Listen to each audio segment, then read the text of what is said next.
All right, and we are finally live. The last word with Lord Cognito and Ebontis, fresh on that Friday evening tip. What's going on, E? Oh man, dude, I have been playing so much Outriders lately. It's been a lot of fun. We will get into that. Before I deep dive into what's going on here, just a reminder for you guys, if you do listen on YouTube, thank you guys, whether it's on Iron Lord's podcast or Ebontis YouTube channel. If you listen on one, check out the other one. Make sure you guys drop a subscribe, like, and all the good stuff there. And also remember, we are on your audio platforms. So if you want to take us with you in your phone, on the go, however you do, iTunes, Spotify, Google Play, it's all out there. So definitely take a listen. On any of those platforms, we are out there usually pretty quick. So that being said, all the front end stuff out of the way, pass it back to you, sir. And we got a guest. So who we got? Yeah, we got somebody, man. So let's do this right. Welcome to The Last Word, episode number 143. And it's Glorious Friday. We're back in front of the campfire for some more looter shooter discussion. I'm extremely excited about our special guest, so we're going to get right into it. I want to introduce a Lord who is not only a tremendous supporter of the Last Word Campfire and the ILP, but whose positive energy and passion for the Destiny franchise is truly infectious through our entire gaming community. Introducing the creator and host of the Last City Radio podcast and owner of the PCarlyleGaming Twitch channel, the Lord of Divinity, who proudly reps that Vex Mythic class by making Atheon fall off that map. Live from NC and making his debut at the campfire of the Last Word, my man, Lord PCG, aka Philip Carlyle Gaming. How we doing, sir? All right. Doing really good. Excellent performance. Wonderful intro. Man, I'm going to cherish that for years to come. Salute to you, sir. Thank you. Doing really well today. No doubt. Long overdue. You've been talking for a while, man. Glad to have you at the campfire. Big fan of yours and your positivity in the community. How you been, man? Yeah. Man, been doing pretty good, man.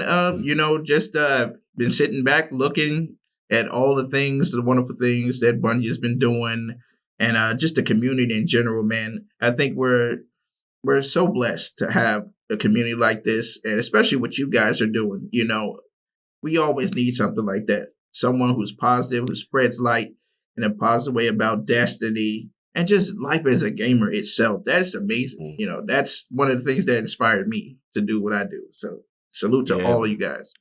Salute, man. Love what you're doing. Love the positive energy. Got a chance to work with you, cast with you on a few different shows and stuff. And absolutely. Yeah, man. You know, we had to do it. We had to get you that campfire. But I'm going to let East set it off first with the questions for the great PCG.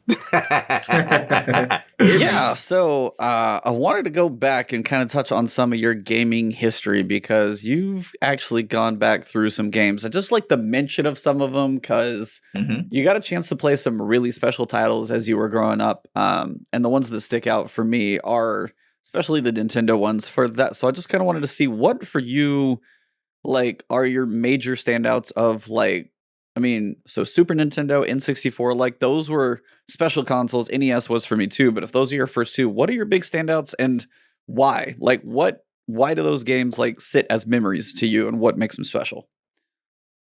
So I'll go back to as a small child, I used to watch my mom and my aunts. They would play. They had the Super Nintendo, and then also at that time, around it's probably like the late 90s, we got the first PlayStation. And as a kid, just messed around. I did kind of mess it up. I'm sorry. I you messed broke it up. the PlayStation. I know, right? I put cereal in it, just mess it up. Oh my kid! I know that's the worst thing you could ever do.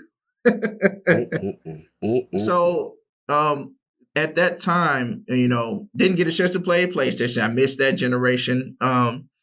But we had the Super Nintendo, and I remember the first games that we played was Donkey Kong, the Donkey Kong Country series. Oh, that to me was those games. When I tell you about Donkey Kong, man, the thought that they put into those games is just amazing, man. You have Lost Worlds. After you beat the regular game, there's so much things. There's so many levels to that game that you have to sit back and really take the time to discover. And just the vastness of it, it just drew me in. Just all of them, number 1, 2, and 3, man. I had a blast playing it. And then years later, probably around the early 2000s, still had that. My mom bought a Nintendo 64. I had the green edition, the clear one. Oh, those man, I those remember were that. very rare. Yeah, I remember that. Yeah. And at those times, back in the day, we all remember when GameStop wasn't GameStop. It was Funko Land at the time. Funko Land. Funko Land, yeah. It was Funko Land at the time. And I remember she bought this, and the very first game that she bought up was, I had Mario Kart, and then I had Donkey Kong 64. And man, back in those times, those graphics were phenomenal. Like, we was like, oh man, this is next level. I can't believe this. This is great. And and it was just, it blew us away. And from then I was a fan. And then at that point, I would say when I started watching Sonic X, of course, that's the very first time seeing Sonic. I never played the Genesis game at that point.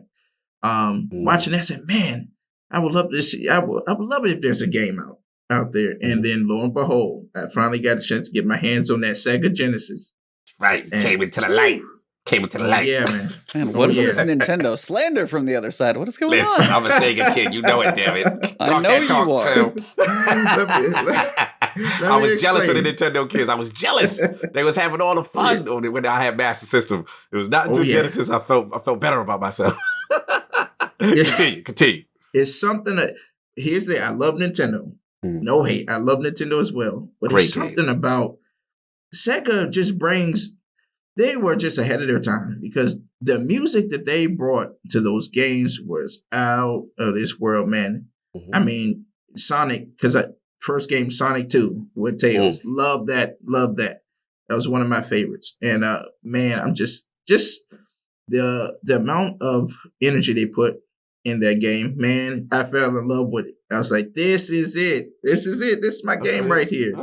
And ever since there, I became a fan of Sega and, Sonic. I would get Sonic everything, you name it, I had, That's an interesting story because, usually how it went back in the day, at least for the people I knew, like, the Nintendo kids kind of stayed in the Nintendo ecosystem, you know what I'm saying? And it was almost like Civil War to like, for a Mario guy to like Sonic or a Sonic guy to like, so you have a kind of a unique thing. But I guess back to E's question, I know what he wanted to ask you was more so like, what, I know you said a couple, but like, were there any other standouts, even though I'm a Sega kid, I loved your Sega discussions.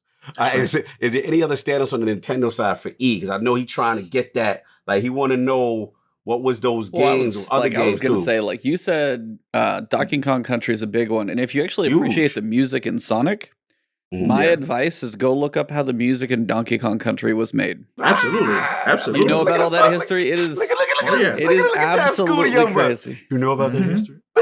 I didn't like some people. Like I didn't know about it until probably. I mean, I didn't know about it for quite a while. So when I finally came across like how it all worked and what they did to make use of just a little bit of memory they had, just when you figure that stuff out, you always get to see some of the older classic games.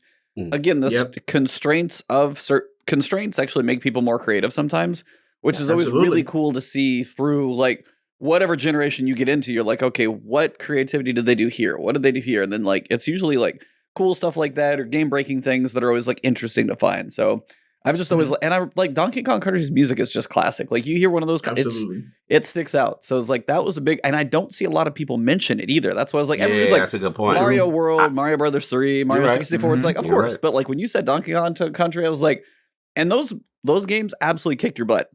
Yes, absolutely. They were hard, dude.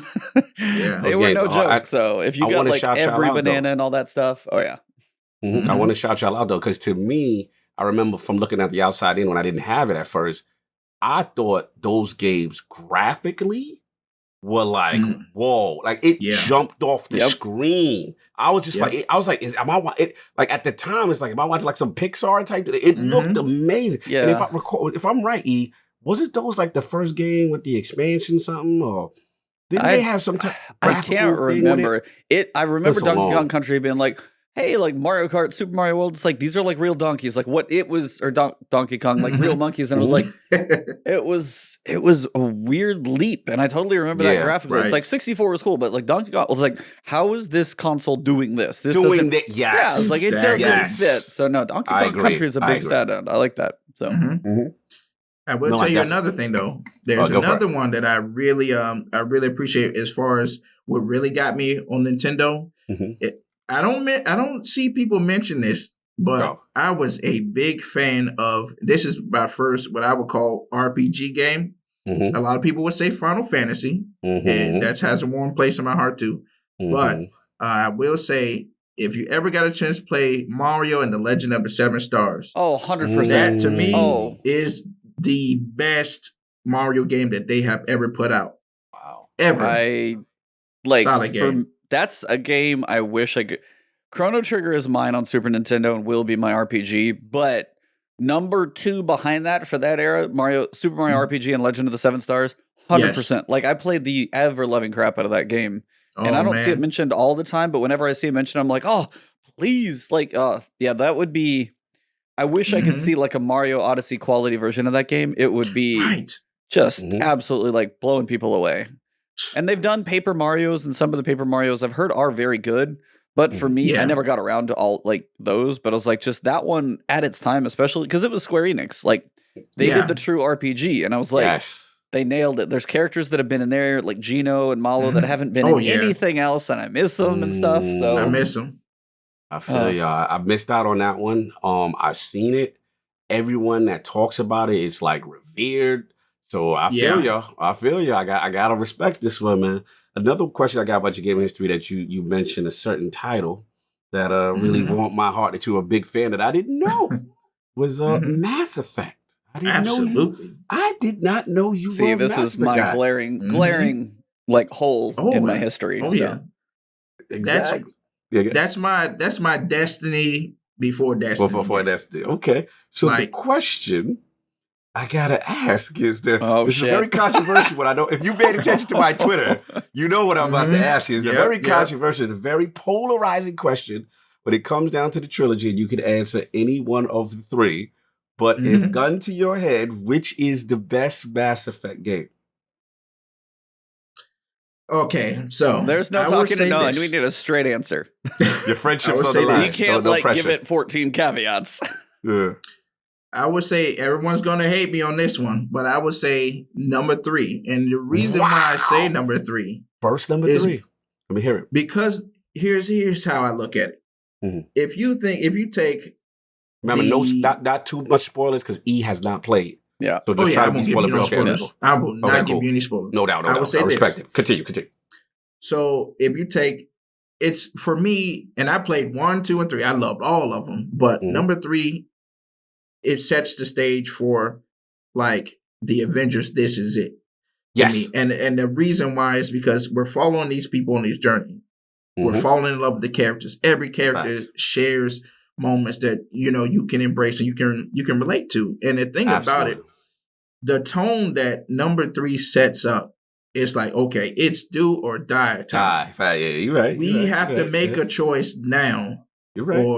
Or humanity is lost. And I love the way that is. And that's something that it's like, you know what? I feel it. I'm really feeling, okay, the Reaper's out here, man. This is do or die time. We're going to be extinct if we don't deal with these people. And just the character building and the gameplay, they upgraded the gameplay, which was really it's nice, definitely the most advanced. It's definitely more advanced. I'm with you all the way. No, you're not. Until we get to that ending, which we can't talk about. That's right. So the thing was, again, despite everything you're saying, that I'm not in disagreement with, because they literally learned everything from the other 2. The stage was set graphically; it was amazing. You've been with these characters, or you lost some characters. You know what I'm saying? All the way up until that point, right? And I'm with you.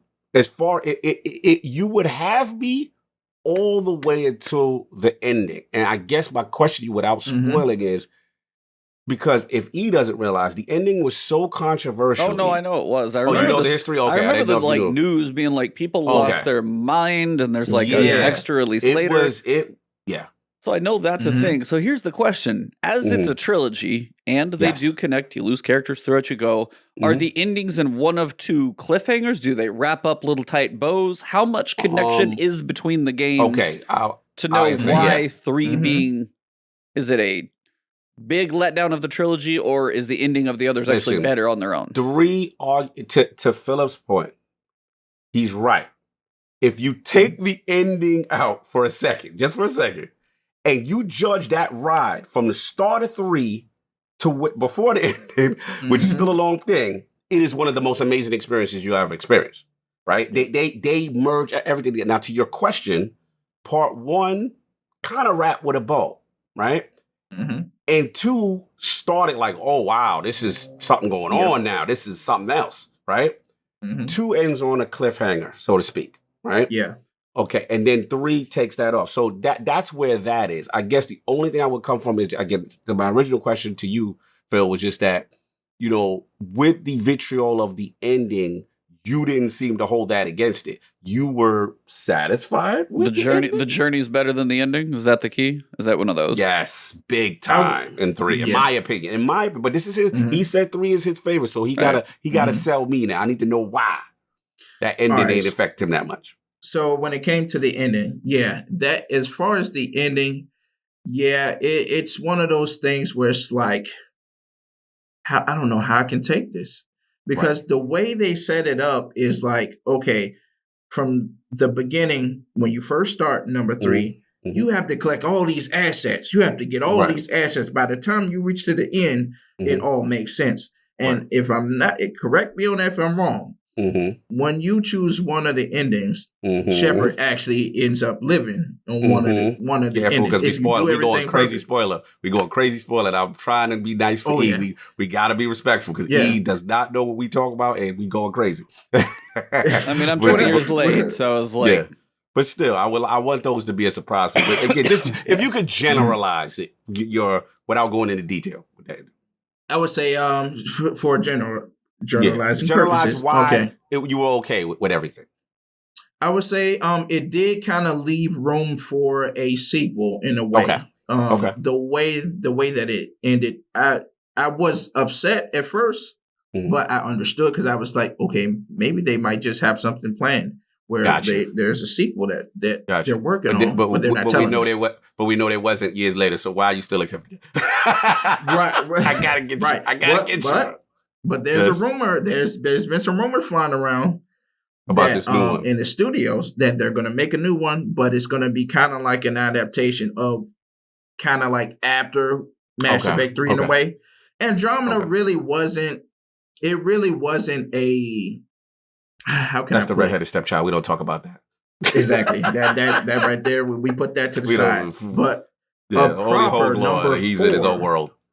A proper number 4 would be possibly what they're trying to make right now. So we gotta keep our minds open. You know, anything can happen. But I'm still optimistic. Listen, when we said you were a positive man, salute you. I respect. Disagree, but I respect where you come from. No. I just had to ask you the Mass Effect question before you move on. E, what you got? And of course, obviously, after those games kind of set you up in the world of sci-fi and RPGs, you don't seem like you have a ton of specific like shooter background. But obviously, Destiny was it more just the sci-fi aspect, and and then it just got its hooks in you. What caused you to like go from something like Mass Effect, third-person shooter, more deep RPG? How did you feel when you went into Destiny the first time? Was it everything you hoped for? Was it missing some pieces after, say, like the greatness of a Mass Effect? Like, where did it fall first? Because Destiny has been a roller coaster over the years. But right, absolutely. Well, I will tell you this. I wanted to save this for the talking purposes. I didn't add that in on purpose. So, my shooters begin. I would say I used to play on the GameCube Star Fox, and it was a shooter. Everybody remember Star Fox Assault, Star Fox Adventures, all that type of stuff. I got into that, and then when I got the Wii, of course, playing Call of Duty for the first time, Black Ops 1. That's what kind of got me into the shooters in a way. But going fast forward to like when I got the PS3, I started playing Drake's Uncharted, and I started getting into other Call of Duties. And my sister's boyfriend at the time, he had an Xbox, and that's how I got introduced to Halo 3, Reach, and all that. And I started playing that stuff. I love those. It just, for some reason, man, Bungie just had that glow, and you could tell that glow from Reach to number 3 going up to Halo. Before they decided to give it to 343, it's just something about those, man. Just phenomenal work. And that's what kind of drew me to kind of like games like Mass Effect. Playing with those. I was scared. Well, Mass Effect, man, this is the gameplay. The guns are nice. And that's one thing that caught me, because Mass Effect, they have some wonderful looking, and like they feel good. The guns feel amazing. And that's one thing that I was looking for. And then when they introduced Destiny 1, and I remember, talk about some gunplay. Man, but we're gonna talk about gunplay. We're gonna talk about that. Destiny 1, I've got a chance to try the beta, PS3. I was like, okay, let me try this out. Trying to figure out what class I wanted to run. I was like, I'm looking at Warlock, I'm looking at the Hunter. I'm like, I mean, they look cool, but I ain't feeling them right now. Chose Titan. That Titan. Oh, yeah. Chose Titan. Man, it blew me away. Just the fact, the way that they we go from first person, we can go to third person at times. Oh, yeah, when they do the moves. Yeah, epic. That's a good point. Epic, man. And that drew me into, because for me, it had that RPG aspect to it, which one thing that I really like. And I do feel like Mass Effect has that too. To a certain extent, where you have to make sure you're maxing out your shields. You got to make sure you're doing this and that. And when it came to Destiny, man, it had that one little thing I was looking for, and that's what really drew me into it. Playing Destiny, I was like, man, I love this. I love where it's going. The story wasn't there like we all wanted to at first. Give or take, we know what happened, but as far as the gameplay, man, I'm telling you, I had a blast playing it. And I was like, I got to get this game. And I remember I ended up getting the game right around the time Dark Below was about to come out. So I finally got the game at that point. Yeah. And his favorite raid. Oh, yeah. Crotazine. Oh, yeah. No, it's not. No, that Crotazine. I know. Not my number one. I'm just teasing him. I hate that it's even that high for him, but I have to continue. I gotta respect it. Hey, I let you live in the world of rose-tinted glasses. It's fine. We get to see how this thing holds up not too long from now, so I'd be very curious. I wonder why they didn't bring Crotas in first. Continue. That would be with like Savathun. It's not Hive related. I mean, come on, it just makes sense. Just thematically, yes. Not nothing to do with the raid quality. Sure. No, I mean, it is a glorified Grandmaster Nightfall Strike, but my man, I didn't say it. I ain't saying you only preach it right now. Continue. Continue. Hey, I will say for a raid that came out in 3 months, that was pretty good. Fair enough. But like, continue, Phil.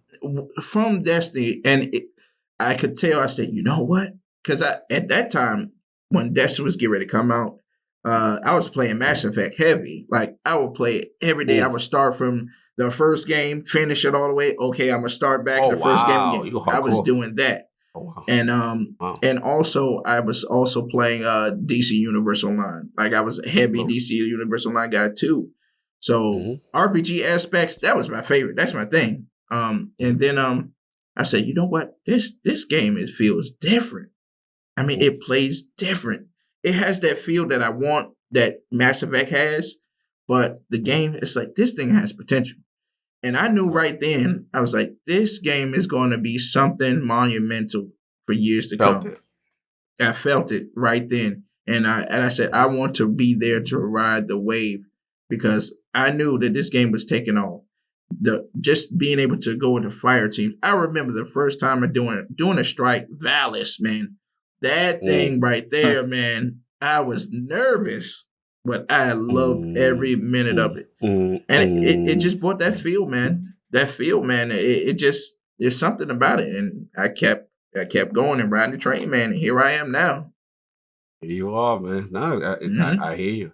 I totally hear you. I mean, for a lot of people, based on what you're saying, you know, a lot of people felt the same way when you played it, whether it be the gunplay, you know, the space opera aspect, the skyboxes, you know, the music. It was just this, and then like you said, the character choices. And trust me, before people don't realize, before I picked Warlock, I stood on that character screen for a good 20 minutes.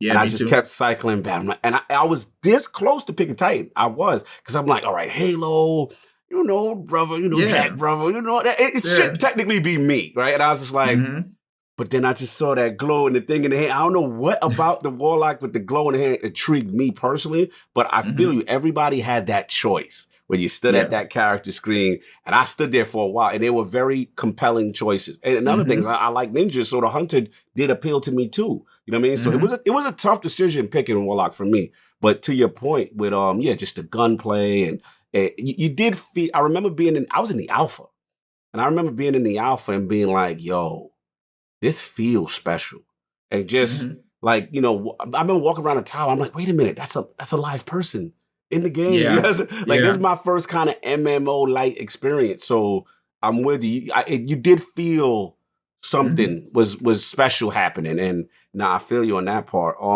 Quick Destiny question I had to ask you, because since you mentioned Titan, was before we get into your background, I just wanted to ask you favorite Titan as far as lore. I always have to ask a Titan this, because I feel like Titan means you guys have great Titan characters, and I want to know what Titan who's your favorite, who's the one you gravitate towards out of all the Titans in Titan lore. Ooh, let's see. So does it have to be from Destiny 1 or just Destiny 2? Or can I franchise? Any Titan, Destiny 1, 2, doesn't matter. Who is the guy, Titan you relate to? That's your favorite. I would say I gotta say Saladin, because the reason why I say Saladin is because Saladin. Just the lore behind him. And we all got to keep it real. When we saw that cinematic, facts, when you seen Saladin with that axe and he running with his dogs, and he had two his dogs. Yeah, facts. Oh man, yeah, man, that was epic. Just seeing it in his story, and man, just about the Iron Lords in general, man. I love that whole story arc with Siva. And which right now we got this movement going on that I'm sure everyone is seeing right now. But you know, Saladin, he's a guy, he's a man. I feel like he's like the Captain America in a way, in Destiny, because he's a man out of time. And that's a good point. That's actually a great analogy. Yeah, a great analogy. I didn't even think about it like that. You're right. He's trying to cope with the loss of just you know, his team, his Iron Lords. Yeah. And he's just coping. He's going through life, going to a next battle. He hasn't had time to really grieve properly and really kind of like just open himself up. As we've seen in the lore, like I said, I'm a big lore guy too. And just in the lore, I know. Ikora talking to Saladin, seeing that the Iron Lord's temple just a mess, and you know, he's just been kind of sulking and just going to different battles. He haven't really stepped out amongst the other Guardians and training them for a new generation of Iron Lords yet, but he is. It's just, he reminds me of how Captain America is. He woke up in the ice. He's trying to adjust to what's going on around him. And, you know, he realized that the people that he knew in the past, they're all gone. They're dead, you know. So he has to adjust to this new feeling. So I really connect with Saladin like that. And he's a very interesting Titan for sure. Oh, respect the choice. What you got for Noah Phillip? Yeah, I was like, we got a lot to cover, but I still wanted to ask, like, your other piece that, like, I mean, obviously Destiny's had its hooks in for a while. Podcasting. That's like one pillar that you definitely have like dove into, want to do a lot about. How did you get into it? Was it Destiny specific that kind of got you hooked? And then like, what is kind of now your stuff that you like to cover? So kind of your podcasting history and just what got you in, and just what you've been through in the world of podcasting, since obviously you're on one now. Yes. So my love for podcasting came when I started. This was like, I would say, Warmind, post Warmind, Okay. almost pre Forsaken. Okay, right before the turnaround. Yeah. I started watching. I was like, you know what? I never really got a chance to listen. I was like, there's so many podcasts out there, because I would watch gaming podcasts off and on, but I was like, I want to see if there's Destiny podcasts out there. And then Guardian Radio. I see Guardian Radio because I subscribed to Mesa Shaun, but I never got a chance to watch Guardian Radio. So I was like, okay, let me watch it. It drew me in. I said, man, I like this. I have so many discussions that I want to, talk about. Yeah. And I would listen to people and they give their take on the TWAB or something going on with Destiny. And I was like, you know what? I got some ideas. And I was sitting down and I was like, I want to start doing this. So by the time Forsaken rolled around, we're talking like maybe November to be exact. That's when I found Anchor and I started. I said, you know what? Let me start a podcast. I want to do this. And around it, I think, if I'm not mistaken, around that time, that's when the Activision thing started to kind of start taking its toll, and then they started to split. And that's when Mark Turcotte went on you guys' show, and I watched that show, and I said, man, these guys are great, man. Who is these guys, man? And I was like, I was hooked. Then I said, that built my passion for it, because I was like, I want to start this. So I was like, I got to think of a name. So I was like, you know what? Let me do the Last City, since it's Destiny related. So okay, let me do the Last City Radio. And I started it was just me at first. I started doing it. I would do the TWAB every week and just give my little take, 2 cents on it. And then over time, I got to the point where I started searching for, co-host. And I got to shout out my boy Ronan, 503. You listening? Appreciate you, man, for hanging with me. KG for life. I had so many guys that was hungry. They was like, yeah, man, let's do this. And over time, we started making full-length podcasts about Destiny and having wonderful discussions. Started getting guests on, guys, small streamers, like Blue Viper TV. Great guy. Hello. And it's been going ever since, to the point where I've started to get noticed by people. And that was truly an honor. And then just listening to the Iron Lords every Sunday, I was like, you know what? I don't want to these guys are inspiring. I don't want to just do Destiny. I want to capture other gaming things out there too. So I decided to split up shows. I said, okay, Saturday is called Destiny Day. And then on Sundays, I was like, okay, I'm going to do all things gaming roundtable. Okay. We bring different news about Xbox, PlayStation, Switch, you name it. We're going to bring the news to people. And it really started getting popular. And I was excited, man. And just listening to you guys, man, definitely, especially the Iron Lords, man, solid guys, man. I listen to other podcasts. I love other gaming podcasts, but nothing comes close to the Iron Lords podcast. Thank you, brother. Nothing comes close, man. Nothing comes close. Thank you. Really means a lot. Very, very humbling. I didn't know that when he was going through your story, and kind of surreal for me, because I feel like I haven't been doing it as long as other people, but it means a lot. It means a lot, because E knows, I had my first. I would relate to E, like, damn, I feel like if people gave us a chance and just listen, and he would just like, just stick with it, kind of thing. And E's an inspiration, because I look at his growth and how how huge he got, and a lot of key moments for him that I was like, wow, like that is special. I remember the Whisper one specifically, you know what I'm saying? The Whisper video. He had a moment. That is the one. Yeah, like for me, so it was always, he doesn't really, like the way, like we all inspire each other. That's basically what I'm getting at it, is that, me looking at him and saying, wow, he's cool, he's tangible that I can talk to, because let's be real. We know in these communities sometimes, you know, people act a little Hollywood, and he's still the same person I was when I met him at Guardian Con to this day. He has not changed. That's why that's my brother right there. So to see his growth, it was inspiring. And then I remember when he was on DCP, I was proud as hell. I was like, he got his jersey, he got his face reveal, you know what I'm saying? So I was just like, that's dope. And for us, you know, we just put our little spin on it and just try to be fun and creative and obviously do Iron Law podcast, which was, you know, more than just Destiny. And, you know, to hear someone like you say, yo, I watched you, and, you know, that kind of inspired me. That really means a lot. I want to thank you for that. I've never heard that really on a stream from someone. And to know that about your story is cool. And yeah, man, you're a cool dude, man. I like I said, we're always gonna build and help you with the growth, because you're doing it the right way. You're staying positive. There's no negative foolishness, and you got passion for the game. You got passion for Absolutely. gaming. Appreciate you got to that, be at the man. campfire, man. So salute to you, and thank you for that. That meant a lot. Thank you. Welcome. No doubt, man. So we got a lot to talk about. Yeah. So we got to get into it, because I'm chomping at the bit with the Outriders. I'm chomping at the bit with just going on Destiny. But man, let's set it up, bro. We got to get into it, man. Yeah. Right.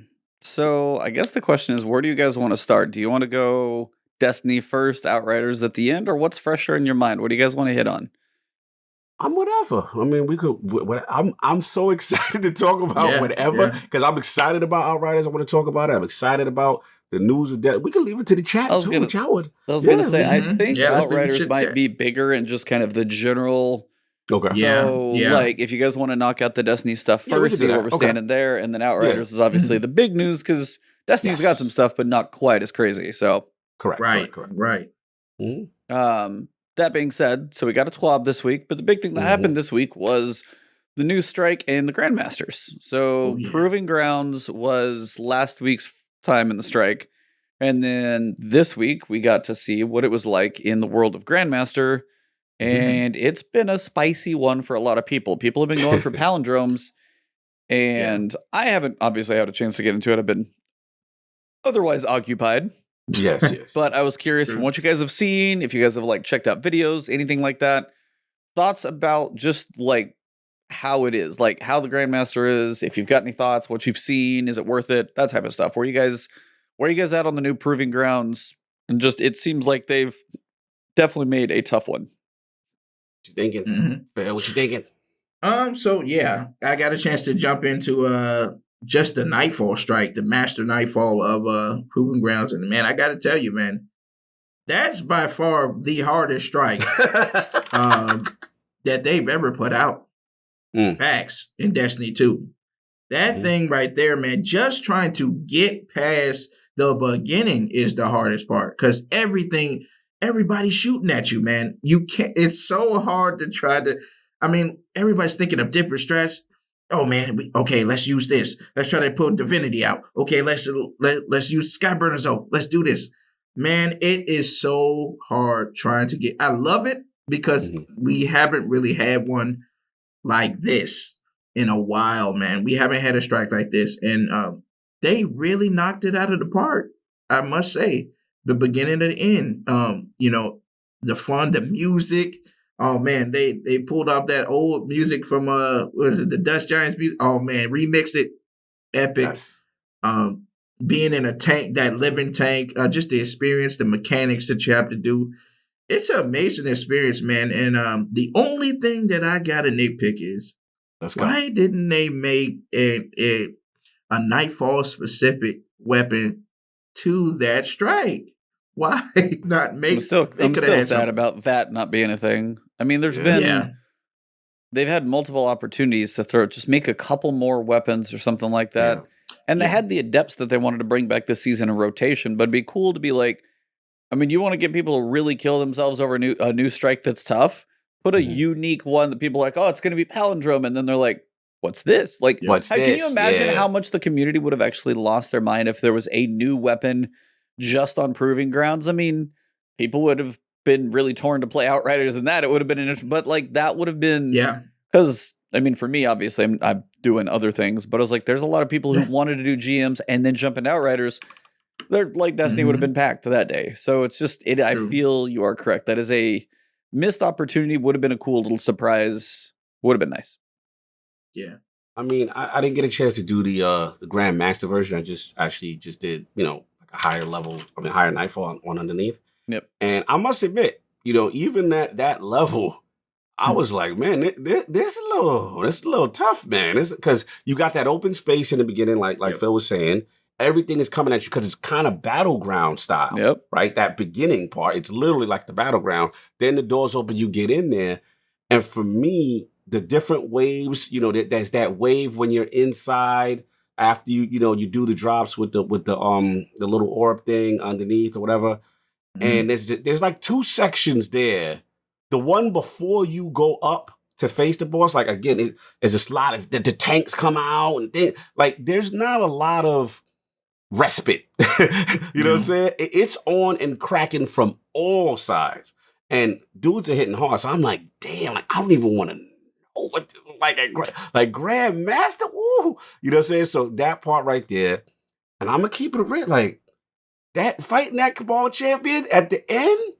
Then you got the fireball thing, and then you got he want to jump back, and then you got you got barrier champions coming out and unstoppables running out, and I'm like, this ain't even Grandmaster. And I'm like, I was playing with obviously I was playing with 2 I was playing with 2 randos on one joint, but I was saying to myself, because I saw the commentary on Twitter, and people were like, yo, but then there was some expert guys like, oh, all you guys got to do is such and such and such. But I will say this: I feel that's in my opinion, based on what I've seen, I felt felt like the smaller percentage of players who are very well versed, who run it. But I got the feeling that this thing is breaking a lot of people based on what I heard. So I don't know. You got to tell me, E, from what you heard, what you saw, if you got a chance to play or whatever. I just went through and I was playing. I did it part of the story because obviously it was part of the really cool cutscene we had last week, which was awesome to see. And we knew the GM was going to turn on this time, so you get your little kind of preview thing. But yeah, just going through there, like the experience of jumping over the tank treads and that little area where there's not a lot of room to move, which was cool look, but you're like, okay, this isn't a lot of room. The double tanks, and I'm like, you put champions in this room, it's going to be hell. And then the boss room, it's the boss room. There is next to no place. Bro. And now they took out the cheese spot, so people can't cheese it anymore. Yep. So I was like, now if you're going to go fight that thing normal, I know there are people. I know Live Mondo, he's one of the guys I follow. He definitely puts some work in. He's like season pass rank 455. I was like, dude. Crazy town. Esoteric, of course, did, but it's just like Eso. But still, it's like it's to a point. I've heard some pretty brutal stories about that one for sure. Because some people are like, hey, here's an easy way to do it. Now the cheese is gone, I want to go see people who were cheesing before and be like, what's it like now? Thank you. Exactly. Because they hitting people with the all you got to do. And I'm like, yeah, that's an exploit. You know what I'm saying? So now that's gone, like, exactly. I want to see now, like, what's going on. I mean, look, it's there.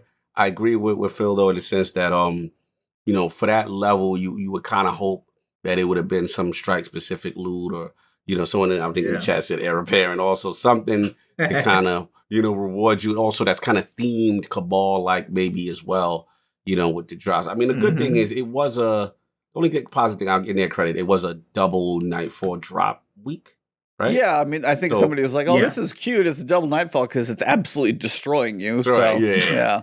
So, you got that. But, I'm with everything you said. It's interesting now to see, now that the exploit is removed, what's really going on with these clears now. Let's see what's going on out here. But that's what I got for it. What else we got? So, I mean, that one started the week. I was like, okay, you got a spicy GM. And then we had a tweet come out from Bungie Help on the same day saying, on the Season of the Chosen calendar, Proving Grounds Nightfall was listed as free to all players. This is incorrect. And players must own Beyond Light and the Season of the Chosen pass to access this Nightfall.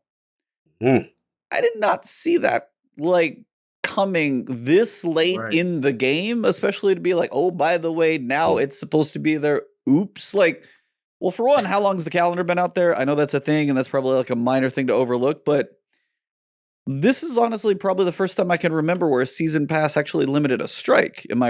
Is that correct? Well, Yeah, I think so. Because it said that in the calendar. When we looked at the calendar, it did say, "Oh, it would be free to play for everyone after it went live that week prior to it." And it seemed like they played switcheroo, and that's not good. It really isn't. yeah, it is interesting. It was interesting verbiage because I thought the same thing. Like I thought that it was supposed to be free to all players, and then they had to make a retraction, to say that it's not. So yeah, I mean that is interesting. I don't know how I feel about that. To be Yeah, honest, I mean, they said yeah. so. The free to all players, the strike is in the playlist as a rotation. You may come across Yep. it, but to Mm. access the Nightfall specific to the season pass, it's strikes have been one Yeah. of those things that are general access. They're one of those Right. things again, people have already complained the strike list is too small, please, like that type of Yep. thing, and then you're Right. then you limit it. It just seems like an odd move, and I feel like Mhm. we've had a Mhm. couple of these little. I don't want to say Yeah. nickel and diming, but I'm We're like, gonna get to the next one. Yep. there are a couple moments where it's felt a little bit, and I'm like, I don't want them to they're skirting the line on little stuff, and it's not as Yeah. bad right now because most people at this point probably have a season. But I just am worried. It's one of those. I know it's slippery slope's the wrong word, but it's just one of those. Right. This is one thing, and unfortunately, this also for advertising purposes. If it truly says you get it for free a week later, and then you have to change it now, it's now I can't do the Nightfall. Period. That's Mhm. literally advertising that's false. So that's saying Yeah. that's kind of a tough spot when you get to just what you get, what you pay for. Hey, it's I still have Destiny 2. I'm supposed to get this. No, you don't. It's I guess it's free. I guess it's their choice. But still, it's there's weird little. It's just felt a little off when I read that, and I was like, I was just about to say it, and W. Prescott took the words right out of my mouth. Yeah. I was literally gonna say this feel like a Nightfall paywall. And does. he said it best. He said, "What I don't get is now we have they have paywalled the Conqueror title, but won't paywall entry to Trials and Iron Banner." Well, that's where the paywall need to be, right, yeah. right? So we can get out Right. the damn cheaters out the damn game, right? So technically, we would be okay with that paywall, Right, But they exactly. want a paywall, and it's weird because it's then why get? I mean, listen, we're happy that players that don't have the season pass can actually play Proven Guns. We're happy for that. But in a way, it's okay, you could do it, but you can't do the same thing with just a higher difficulty. It's just very strange, and it's why? You know what I'm saying? In a sense, why? What's the thought process? I'm trying to be nice. What's the thought process to say, Right. You need to be a season pass owner to access a Nightfall version of the strike? What's the prestige besides I guess the title? But it's just weird. It really confused me. Very confusing. Mm-hmm. I think when it comes to that, it's kind of like saying, okay, you were hired for the job, right? But you can work, but you got to pay for your clothes. It don't really make sense. It looks like a bad PR move or something. Yeah, something went wrong with the communication. Mm-hmm. Because what it says on the calendar if you're going to say you're going to do something, you have to do it. Thing, because now can't legally someone be like, yo, Bungie, you said I have this. Now, yes, they may say legally they have the right to change. Maybe something contractually they can say that. It's right? a live service game. They can do whatever a live they want, service game. basically. Yeah, we could do that. But it is messed up. If let's just say you're a new person and you're interested in Season of Chosen, so you're like, all right, let me see what it has to offer. And then you looked at that initial roadmap. Yep. And you said, oh, I'm going to get this, I'm going to get that. It doesn't feel good to now have that taken away and say, well, you got to get in that season pass for that $10 if you want to get in there. Yeah, I guess the other question is when does it hit the list?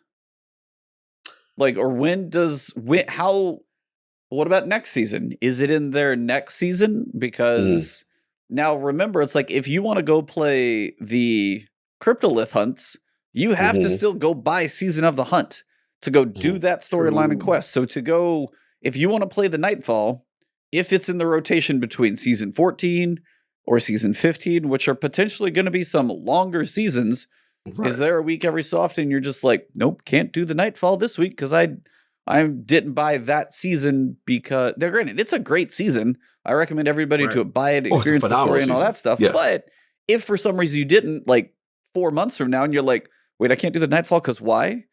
So what that's I guess another piece when it comes to when does it actually cross that threshold of when it's okay to go. Like that's just a weird one.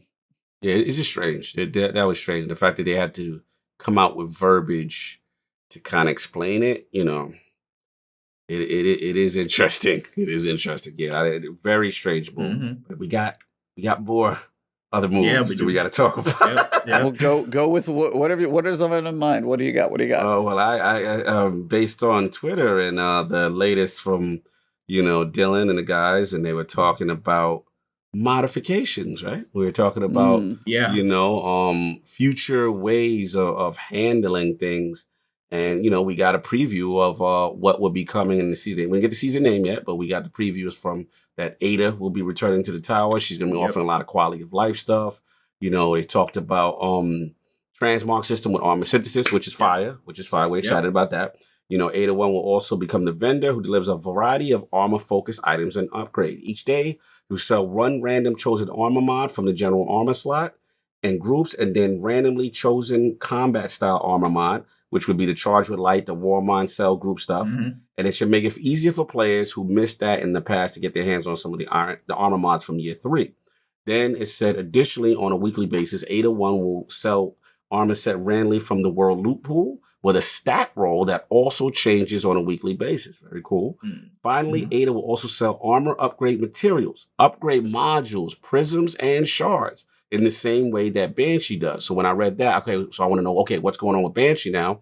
So as same with Ada, Banshee's going to get revisions to his inventory. Gunsmith will no longer sell armor mods, but will retain the rest of the items that he currently sells. Additionally, on a weekly basis, Banshee will sell a selection of 6 weapons, randomly chosen weapons in the World Loot Pool, 2 weapons each from the kinetic energy and power slots with perk rolls on each weapon that are randomly determined at the start of the week. D1 vibes, kind of fire. Oh, yeah. Yes, we're going to get to that. So at each weekly reset, when you log in, you can head to the tower and see what the gunsmith is selling and maybe pick up a weapon you've been looking for with a roll. So before I get to what I really want to talk about, which is the next part, I want to ask you guys, how are you guys processing Ada coming back with this role, Banshee's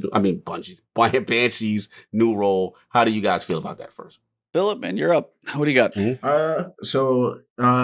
I think it's a very unique move when it comes to that because Ada coming back, that's awesome, and introducing transmog. We all been waiting for that for a long time. So, I mean, that from that standpoint, absolutely, I'm with you on that.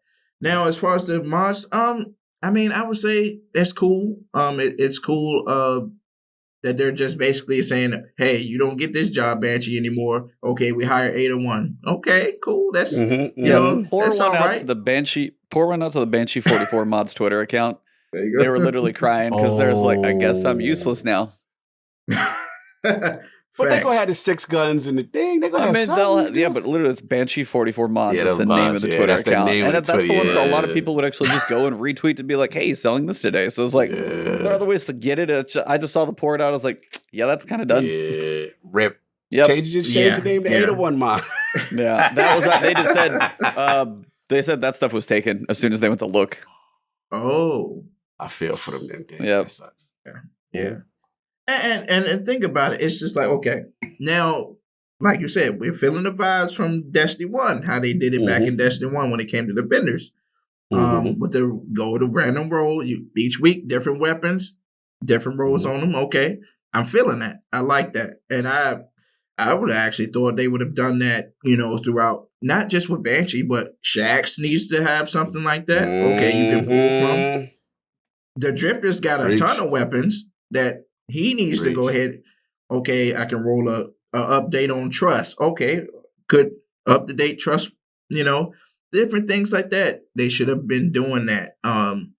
And like I said, okay, they trickled out a little bit when it came to the what is it, the new monarchy, and those weapons are still sitting there collecting dust.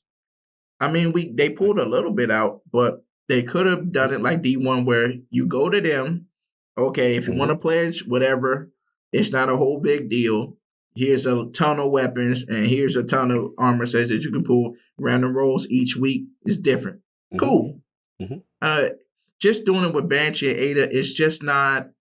I mean, it's great, but it's like, well, we should have been doing this. We had many expansions to pull this one out of the bag. Like Zavala, he's sitting there. Why don't he have upgrade module shards and stuff like that and weapons to pull for the week? As opposed to just right now, Shaxx kind of, right? And Shaxx and Drifter. Yeah. It's interesting that Zavala didn't get that treatment, I guess. Exactly. It is interesting. So, E-Man, what just again about this role with Ada, and Banshee, and the mod situation, like, what are you feeling about this stuff specifically?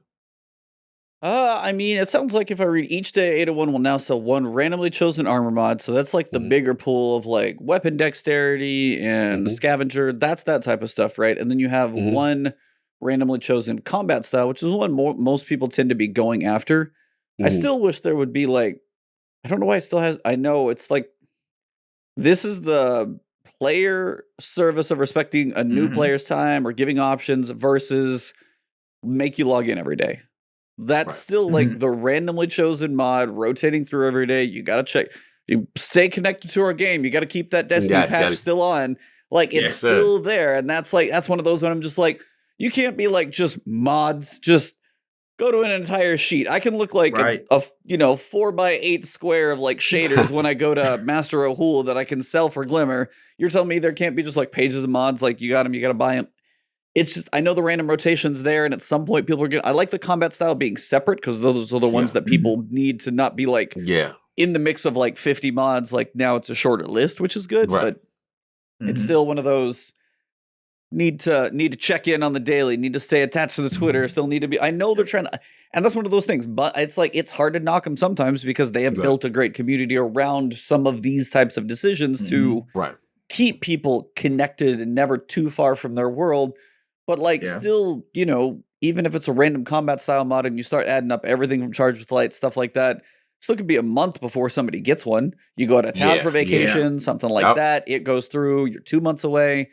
There's enough where it's a long enough time. And if you go on vacation at a certain point for a new player, you could miss an important one and not still have much. So it's like, I still wish somewhere there was a way to get a little more choice, I guess, or have more of them available, like 2 and 5. So like you could probably get it all pretty damn quick. Just a little more than 1 and 1. When I kept reading through it multiple times. I was like, is it just one and then 1? And I'm like, it really is. Okay. So I'll have to see. I'm still very curious how much they dip their finger in the money pit when it comes to transmog. I don't know how much that's going to cost. We won't know until we get there. I know they're going to give us some to get started, but if like you run through like 10 tokens, that's 2 armor sets. Well, what's set number 3? Well, it's $10 and it's like, then I'll be curious. Won't know until we get there. So speculation. As for Banshee, it's nice to see the fact that he's got his weapon rotation back. I mean, that's your like log in every week and see, and there's going to be Twitter posts like on Tuesday, he's selling the bottom dollar with fill in the blank, and people are going to lose their mind. So, I mean, that's like, that does give a little more hype to the weekly rotation, especially on down weeks later in the season. We've got longer seasons probably, or I don't know how they're going to handle the future ones. We will be kind of getting a preview. But to know what that looks like, at least there's a little more for some people to be like, I don't have to grind my ever-loving mind out in Gambit. If I don't want to, at some point it might fall to him. So we'll see. So those are good to give Gunsmith a little more. Please, also, Bungie, I don't know if anybody listens, if this crosses your ears, but I just want to say, can we get rid of like the weapon telemetry? I've heard that multiple places. What is the point? Like the weapon parts alone already are like just a random roll, but the weapon telemetry is a worse currency. We don't need to get rid of it. Done. Like no, I'm with you. That one needs to go. That's all mine. But yeah, it's like the 801. I got a lot of questions. I got to see how 14 looks. Banshee, not a problem with that. Just Yeah, Yeah. that seems cool to see some stuff in there. I literally agree with everything you guys said. Same thing. Mhm. I love the Banshee thing because it kind of Yeah. reminds me of, the old days with the gunsmith and the weapon testing. But now, that's the old Destiny 1 where the vendors Yep. had weight, right? They And it's did. like, yo, there's a hung jury today. That's this, that, the third. You know what I'm saying? Or whatever. Mhm. And that random rotation, so that and it also helps the new player because the new player Yep. misses out and he doesn't have any, decent roll, god roll type guns. He's got a chance by logging in. We can say, yo, grab that, whatever. I'm exactly with E on Ada though. I'm still like, you just kind of substituted Banshee's role and move it over to Ada. And I Yeah. still feel that that's not enough of those mods for a beginning player who has not been around. He's at such a disadvantage. He doesn't have charge with light stuff. He doesn't have all these Mhm. dope builds that are game changing to help you with high end content. War mind cell builds, all this stuff. So I love the transmog thing. Obviously with E, we got to see how that's gonna go. I want to see the cost of how much the shards and all that stuff going to be with Ada. That's another Yeah. thing. We got the prisms, the shards, and all that. So, we'll see. Look, half and half. I love Banshee more than Ada right now outside of her transmog. But I do want to reserve judgment to see how they handle Ada with those mods. But that's where I'm at. But then we got one more thing, E, that we got to talk about that I'm very, very excited to talk about. The perk changes? Yes.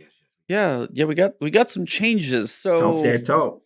for those of you who do Nightfalls or GMs, there have been a couple of perks that are starting to fall, and GMs are starting to see it as well. Adept weapons have a possibility of a perk called Celerity. Celerity is specific for trials. This is a powerful perk. They said it's 100 aim assist handling and reload plus reduce recoil and spread. But basically, the only time it's active is when you're the last one alive.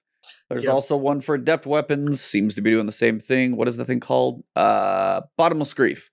Yes. So that's another one. So these are basically when you're the only person left alive. And a lot of people have an issue with the fact that when you get a really high valuable weapon, it's really kind of frustrating to have one of the perks be only available if you're in a crappy situation. It's just Yeah. not a great feel. On top of this, we got a little more information as to why this is a thing. And the why, oh my. So I got to figure out the right paragraph for it. But first, I just wanted to see you guys, like, how do you feel about those perks? And then I want to find just to get about quick touch. Like, do you like the perks? Do you hate the perks as they stand before this change? What did you think about them before? About Celerity and Bottomless Celerity Grief. and then Bottomless Grief. Did you were you just like, oh, did it ever do anything? I know like Cool Guys made a video of a Celerity, but I was like, most of you, like, what do you guys think just about the perks? I found what I was looking for. Phil. So I do play trial. Of course, I play trials. So there's many times where like I have Celerity on one of my weapons, and I'm the last one left. It's good. I would say it's good, especially when you're playing PvP or you're playing comp or you're playing, trials. Or I would think they would have that, especially with Gambit. But it's good, especially when you have weapons. Of course, it'll boost accuracy, stability, and stuff like that. Last one left, handling. It's good, but it's like, okay, it's one of those things where it's just like for strikes and stuff like that. I don't really see it being something that's like, oh man, it's a must have. We gotta have Celerity. It's one of those things where I can only see it in PvP specific type of things. It's not really one of those things for PvE because you can basically pick people up in strikes. Okay, he's dead. Okay, let's waste time and pick him up. But in trials or comp, it's situational because it's like, okay, I can get killed right here and peek out and try to pick him up, or I can go ahead and face these 2 stacks or 3 stacks on me right now and then try to pick up. It's situational. And Celerity, it works for that basis. But for Grandmaster's Bottom Appetite, I never got that perk, but I got Celerity. Right. But it's just like, it's not really, I just can't see it being something that is like, oh, a must-have thing. It's like, okay, I got Celerity. It helps me out a little bit. But it's not something that's going to give me a super advantage over somebody, Yeah, Cog. Exactly. Yeah, I'm with you. Look, I ain't gonna sugarcoat it. I'm disgusted when that perk rolls up on any gun of mine. I just delete it with such fury. Yeah. It is just look, no disrespect to Chris Proctor and all that. They champion how powerful it is. The problem is in Destiny perk history, anybody does a video, anybody who really is into god rolls and stuff like that, the worst kind of perks are situational perks that are so specific. Though again, The stag was the same way. I hated it. yeah, 90% of the time, you will not get the benefit. Maybe 90% is too high, I think, but you know what I'm saying? The no, majority. it's actually probably not. Okay, I mean, okay. I was being hard on them, but I gotta say how I feel. I'm cock. I gotta say how I feel. 90% of the time, like, you're not even gonna get to see this thing. Like, it's just such a. And then we're gonna get into that reasoning next. Yeah, but that's where I'm. So if you want me to just open that can of worms, I'll do just it. go. So, I'm ready. I've been holding this all week. So they There you said go. we intended this to be a great for clutch Last Guardian standing plays and trials. Specifically, when it's active, it is very strong. We found a trigger condition that relies on failure, generally pretty bad. Thank you. Thank you. And the power it grants doesn't negate that feeling, and the fact that it's also stealing a perk that you probably want as well. The Deepstone Crypt Origin perks were well received, so those aren't so. I mean, they say Origin perks from certain playlists, like Deepstone Crypt weapons. People like those perks, Yeah, but it's they're great. beneficial Those are all not- the time, so they function in a Yeah. different way. So that's not hard to figure out. Doesn't say only time you can use this is during the Tactics fight. Yeah. You know what I'm saying? Like, come I on. mean, if there you were can like use Deepstone it. Crypt and we'll get into it in a second, but Yeah. this is why, honestly, this is opening a whole can, and I was just like, ugh. Yeah. Plus 10 NB power when the raid team's dead. Yeah. Like, In Okay, Beyond sorry. Light, we introduced Continue. Adept weapons to trials, wanted to try out a new system for aspirational weapons in a small set before rolling them out broadly. We had 3 goals for Adept weapons: give players tangible rewards to aspire, give players who've earned Adept weapons a minor power reduce, don't make players who can't earn these weapons feel like they can't complete players who have them.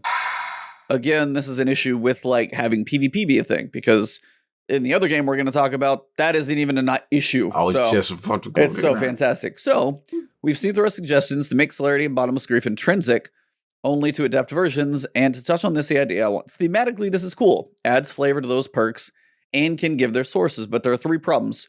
For performance reasons, we have a maximum number of perks that can run on a character at a time. Legendary weapons have a threshold per number, and many of them are right at the limit. Adding a perk on top of that without taking one away causes bad thing to happen in the form of random parts of perks turning off. That's a technical limitation. Mhm. Adding a Yeah. new perk column to weapons from specific sources introduces power creep. Oh, I'm there's pretty that s- word. I'm Remember pretty- that? Remember yeah. that? Wait, That's hold on. that We gotta word. stop. That was that word that they said. All of a sudden they forgot about when they got rid of sunsetting. Now that word's back. It's interesting, right? Continue. Power creep. Remember that? I remember when Sunset debuted, that word was the word. Now they said we got rid of that because you didn't like. But did he go that word again? Remember? Continue. Funny. I don't know how high to rate your pettiness yet. We'll see where it Oh, gets to in the petty. end. And pretty soon we'd end up having to do the same with weapons from other sources. God forbid you have another perk on there, but that's just me. Adding a new perk column to only Adept weapons would work against the third goal of Adept weapons. We believe we would feel bad for players dying to Adepts that are able to stack Celerity with other things like Outlaw and Rampage. Okay, I'm gonna go from the bottom up because the last one's the biggest, honestly. So the first one is, I want to know what you guys think of having perks that only come on Adept weapons, whether it be from a GM or trials. Do you feel there should be, whether it be intrinsic or otherwise, perks that come on those for those who earn them? Okay, I got to keep it real on this one. I got to keep it real on Let's this go. one because at this point, I've seen this. Now, being in trials, going into trials, right? The minute you get hit with a Adept messenger that has Adept perks on it, it's over for you. You're done. And these are weapons that not everybody can get. Now, granted, yes, hardcore people are going to work hard for it. They're going to grind for those things. I respect that. But when you have perks on Adept weapons, that's like that's already, the weapons are good anyway, great stats, and then you add something extra to it. It's just not. It's almost toxic at this point because it's like, okay, the rest of the community aren't going to get a chance to even get their hands on it. Okay. I would be fine if they would have did, okay, if you did, we're going to have mods, right? We're going to enhance mods and stuff like that. We're going to have Adept type of mods. We're going to put them in the Nightfall Strike. Okay, we don't want to just put it in Grandmaster, but if you do Legend, or if you do, okay, it'll be a lighter chance of getting them, but at least we're going to have them in the pool where you can actually grind and get one instead of, okay, we're going to only tell it to the Grandmaster.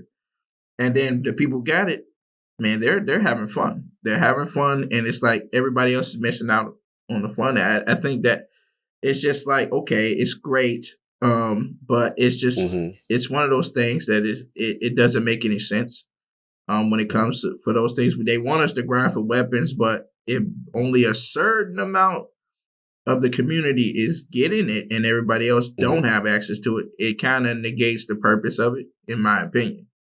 Now, with Celerity, okay, you know, I understand. To a certain extent, okay, yes, the perk, okay, it's okay, but it's not nothing game breaking like they're saying, right? You know, but I would have, to be honest, if you wanted Celerity as a mod, you can actually put it in an armor, make that an armor set mod, something where it's not taking away from the gunplay and perks that could actually not hinder you, but actually make you better on the field instead of just having something like that. That's just a waste of time. Take it out of that, make it like almost like how they did with the raid, right? The raid perks, right? You could make Celerity like it would actually add more value to the Trials armor, which is a problem. That's a great idea, actually. I do that. I disagree with your first part. I knew you were gonna. First part. I gotta come at your first part, but I love your second part. You see, you came in very nicely with that. Here's my thing, and look, I want to be fair because what you're saying from a balance standpoint is not wrong. I can't disagree with you there. Here's my problem now, and now especially with Outriders here, it's even more apparent now. And the problem is, one, when you play this game, you want to feel powerful and you want to have fun, right? To your point, yes, if the weapons have these advantages, the high-end guys are gonna eat. There's no doubt. You're not wrong.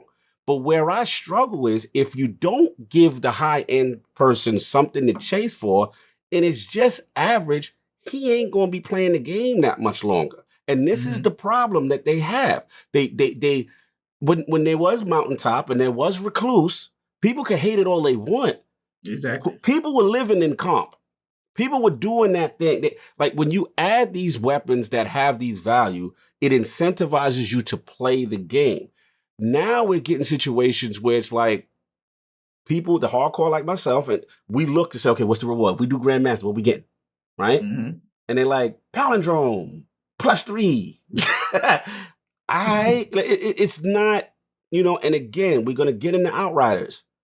Outriders is like, yo, balls to the wall. You want +35 on this stat that you like? You like that skill? We're gonna put this boot with a stat to give you, let it recharge every 5 seconds. Like they're just letting you go free. And I get it, you know, but the problem that this is where, again, I got to go back to the past statement when I was chastising with power creep. You can't have it both ways. You can't say, yo, you know, power creep's a thing. In order to get rid of it, we got to sunset your weapons. We're going to introduce new weapons. Okay, cool. You get us to believe in that. Then you don't update enough weapons in the game. You don't do all this stuff. You renege now your statement. And now you say, we're going to bring it back at another time. Oh, no, they don't say that. Excuse me. They just say, we're getting rid of sunsetting.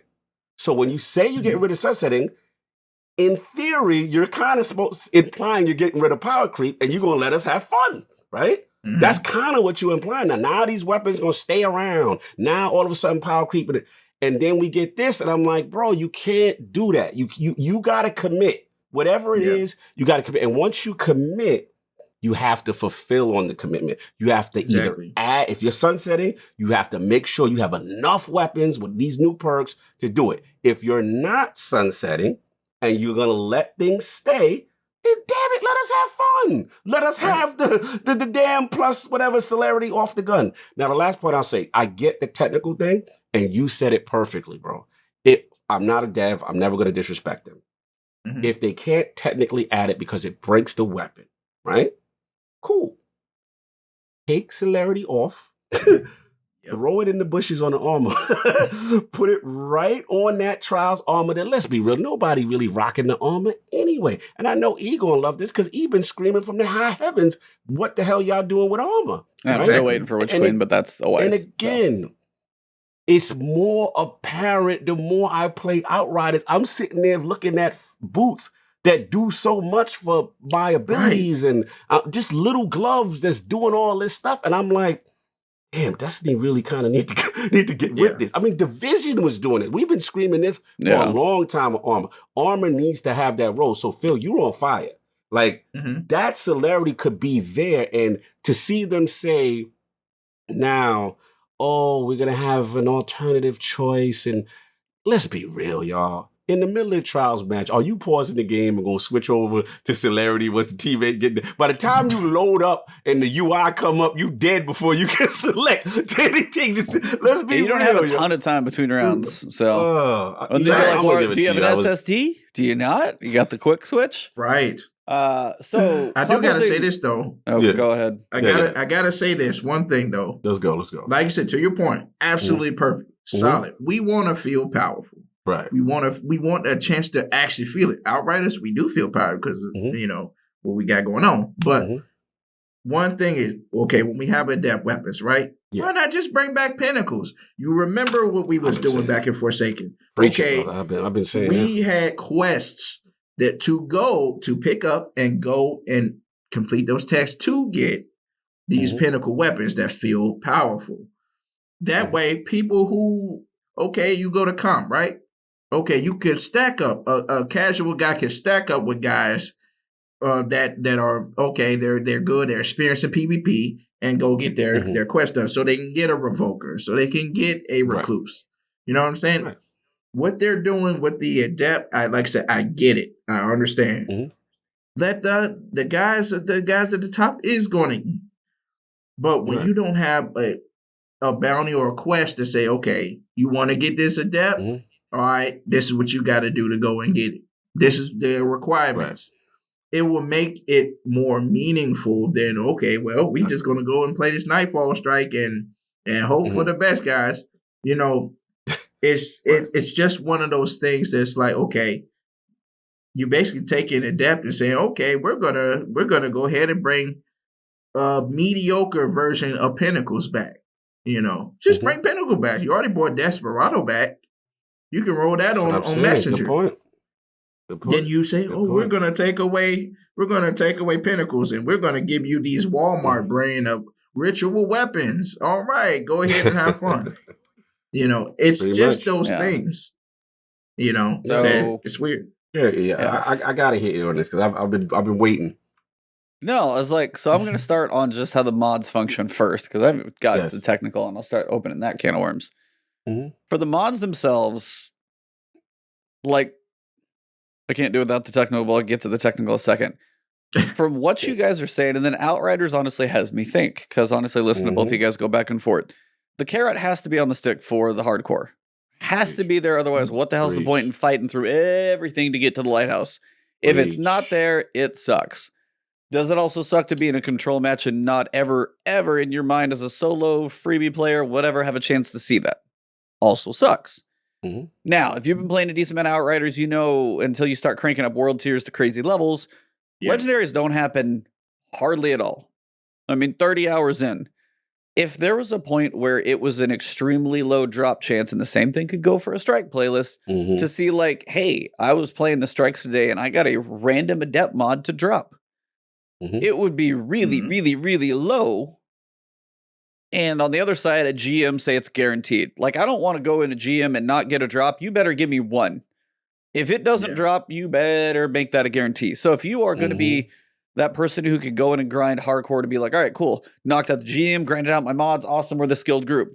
Does the person who is a solo player, doesn't have as much skill, can't quite get into a group, whatever it may be, can they go into that match made strike playlist And at some point, probably going to be a very long time, they may see an Adept weapon drop, or they may see a mod, or one or the other, and they're like, I got to get something to match up. Could they ever get that at some point? Tiny, minuscule chance. Wouldn't actually probably be terrible to be like, okay, well, this is a thing. Say they get the mod. I'm like, well, what do I put this in? And then they go and look, and it gives them a little deeper depth to it. It's and it's like, but if you go and do a GM or you go and do a Trials Flawless, that stuff should be 100% guaranteed. I agree. So it's like, if they could have that balance of you go into Crucible matches, or you say comp would be a reason to go get these weapons. It'd be a low chance at the end of a match to see a drop. But maybe you do get that mod, or maybe you're like, oh my God, I got an Adept fill in the blank just by playing a comp match. And maybe the higher rank you get in comp, maybe your odds go up a little bit more. But Trials is the way to go to the Lighthouse, guaranteed. Right. Absolutely. I don't know if that's a perfect answer either, because again, they're like, do you devalue it? I'm like, if they can play 100 games of Crucible, maybe get a mod, and you can go to the Lighthouse in 45 minutes or an hour, and you're still guaranteed it. I don't think they devalued what you do versus all their Crucible matches. So it'd be that, like, if you give somebody just the small iota of a chance, it's like in Dumb and Dumber. So you're telling me there's a chance. Like literally at that point, if you can say that there's a small chance that it's there, and people are like, well, what are the numbers? Be like, I don't know, I ran 50 strikes and I didn't get anything. I ran 100 and I got like a mod. Like, it's going to be a while, but there would be a chance for somebody to get there. So that's like somewhere between both of you guys. I don't know. It's like the chest has to have something. Whether it's a guarantee and the rest of the world gets a baby chance to be like, what is this Adept Messenger? Well, if you might have a small chance to get it. Same thing in Outriders. You could sit at World Tier like 3 in story mode and like normal difficulty and be like, man, I don't get that many legendaries. Right. Yeah. I'm up here at World Tier 14 when I finished the campaign. Yeah, I haven't had a lot, but I was like, I should start seeing more. So like the difficulty should reward much faster, more frequently, more consistent, that type of thing. But if you give that other person at least a tiny chance, I think it's for the better. I think in the long run. True.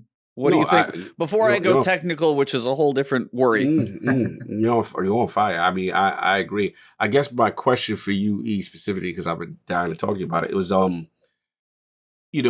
two questions. One, how do you feel about the option now that they're presenting? Oh, the Switch perks? Right, the Switch perks. And then second, I don't know why this bothered me, but I got to ask if this bothers you. Like, I don't know why that statement when he goes, we believe, I said, adding a new perk to column to only Adept weapons would work against the third goal of Adept weapons. And we believe would feel bad for players dying to Adept weapons that are able to stack Celerity with things like Outlaw and Rampage. I don't know why that statement. I mean, Celerity, like what it does. I'm going to read it out again so we can all be on the same page. Yes, 100 plus aim assist, handling, and reload. Right. Theoretically, that doesn't make you do more damage. Right. You're more accurate, and that so potentially, somebody's going to have a lot more aim assist to the head, so more bullet magnetism. They're going to be able to swap faster to it. Maybe they run out, they can reload quicker. But also in turn, they've earned that. Right. So I was like, no, for me, it's like you were asking. So it's like, for me, like somebody could go into a Crucible match with a basic hand, like a 120. I don't even know what all the 120s are. But like you can go do the same thing with a 120 or a hand cannon. Be like, oh, I got my 140 or 180. I just got smoked by a steady hand. They can't get that all the time. Like, and then they do a bottom dollar. Well, how do I get that? 5,000 gamut matches. And you're like, okay, like, and those, and again, but it's also a skilled player that uses it. But if they have like an Outlaw, Rampage, or Rangefinder, and they're like smoking you from across the map with a bottom dollar, I mean, that may as well be an Adept perk in itself. Now that's again time, dedication, and everything else. What's the other one? Time, dedication to get better. Seriously, you put like I don't know if Aries is still sitting in chat. I could give him a trash hand cannon and he would beat most people. Exactly. So it's like there's a point where skill is going to overwrite the Adept weapon. Now, granted, people are worried that the low-level player going against the high-level player with the high-skill weapon, now you're like piling on.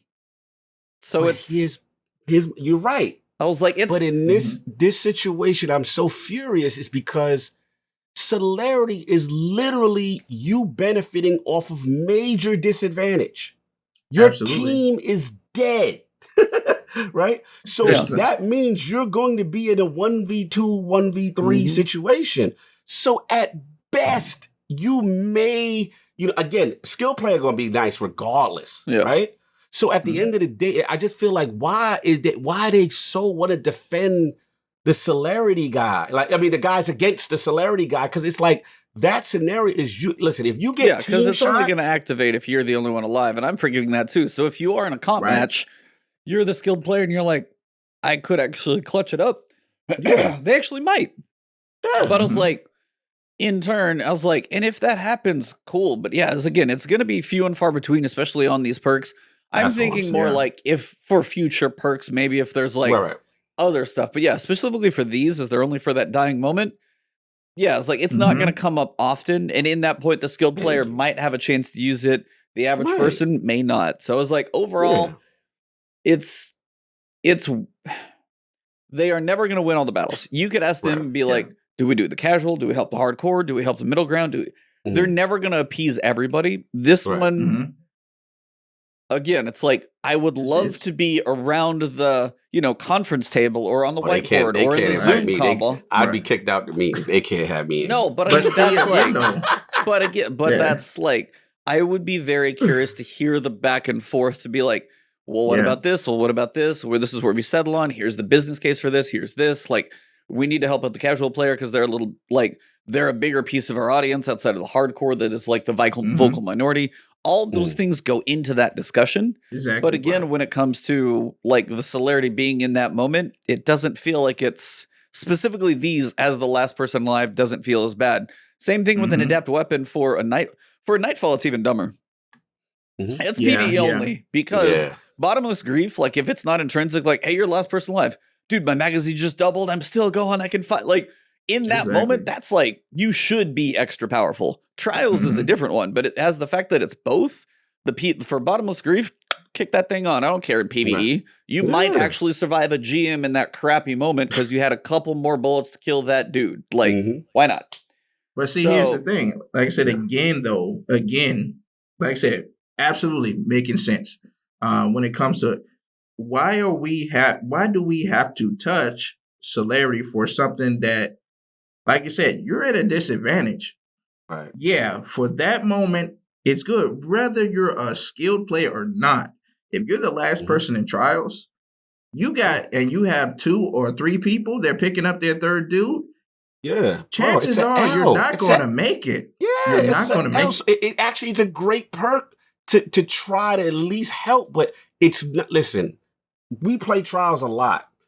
At the end, listen, you could be skilled, but if you're going up against other skilled people and there's a once the first person get picked and there's a man advantage, they are running down on you. And it doesn't matter at some point because the minute the team shot goes down, I don't care how much extra aim assist you're out of there. You know what I'm saying? Now, granted, a skilled guy could try to work some things out. So it's like, again, why penalize something that is so situational, that is so 9 times out of 10, you're still going to lose. And they're acting like this is oh my God, we don't want to make the other guys feel so bad that they have this. And I'm like, come on, man. I'm sorry. This one really, I'm sorry, Phil. I got you. No. I was going to say, like, we got to wrap this one up because we're beating a dead horse here. We beat it. Did you have anything else you wanted to add? But last thing, last thing about it, like I say, it doesn't make any sense. And let's keep it real, guys. Who is crying about this? I don't see anybody in my group chat. I don't see anybody talking about, man, Celerity is overpowered. We need to get rid. I don't see anybody saying that. Yeah, it doesn't make any sense, man. It doesn't. Yeah, I know we were beating this, so we got to move on. No, I know. It's like we just got a big show to go through, so got to play producer, man. Facts. But the other piece that I wanted to kind of do, and this is the last piece for the TWAB, but this opens, honestly, an interesting discussion. That's why I want to save a little time. Yes. For performance reasons, we have a maximum number of perks that can run on a character at a time. Legendary weapons have a threshold per weapon. Many of them are right at the limit. Adding a perk would be taking stuff away where literally perks stop working. This is honestly, for me... Yeah, that's what you're mad about. This is the one that hurt me more than the other one. Like, you could be like butthurt about the other one, like, because it's like, oh no, carrot, like, that's fine. This one worries me from a system level. Because, okay, when I think about armor, how many perks can be active at the same time? What about weapons? So they can never add another perk slot, is what they're saying, to legendary weapons. Wherever you get raids, can't get another perk slot in there because you're going to break the game. So what we're seeing now is you get scope, magazine, 2 perks, period, forever. Yeah, forever, yeah. And that seems like what we're going to have in Destiny 2. And honestly, that worries me because you have a potential system of like, they said they're going to rework armor. How many perks can work on, not on a weapon, on a character at a time? How many different things can function? Is this why set bonuses are not in the game? Is this, all of this stuff worries me probably more than, like, the perks like working, not working, carrot on the end of the stick. Those are things for like different audiences. They'll never win that battle. Again, you could do one and be like, oh no, why'd you make me mad? Oh, you helped this one. Well, why'd you make us mad? Like, they're never going to win. But the worry of a system level issue not being able to, you know, literally one turns on, the other one turns off. That goes to a deep issue. So I know I obviously threw mine out there. I wanted, did this affect you guys? Did you think about this? Is this an issue to you? Are you worried about this for the next 3.5 years of this game? Is this anything that, like, for you is worrisome? Are you okay with the state of things as they are?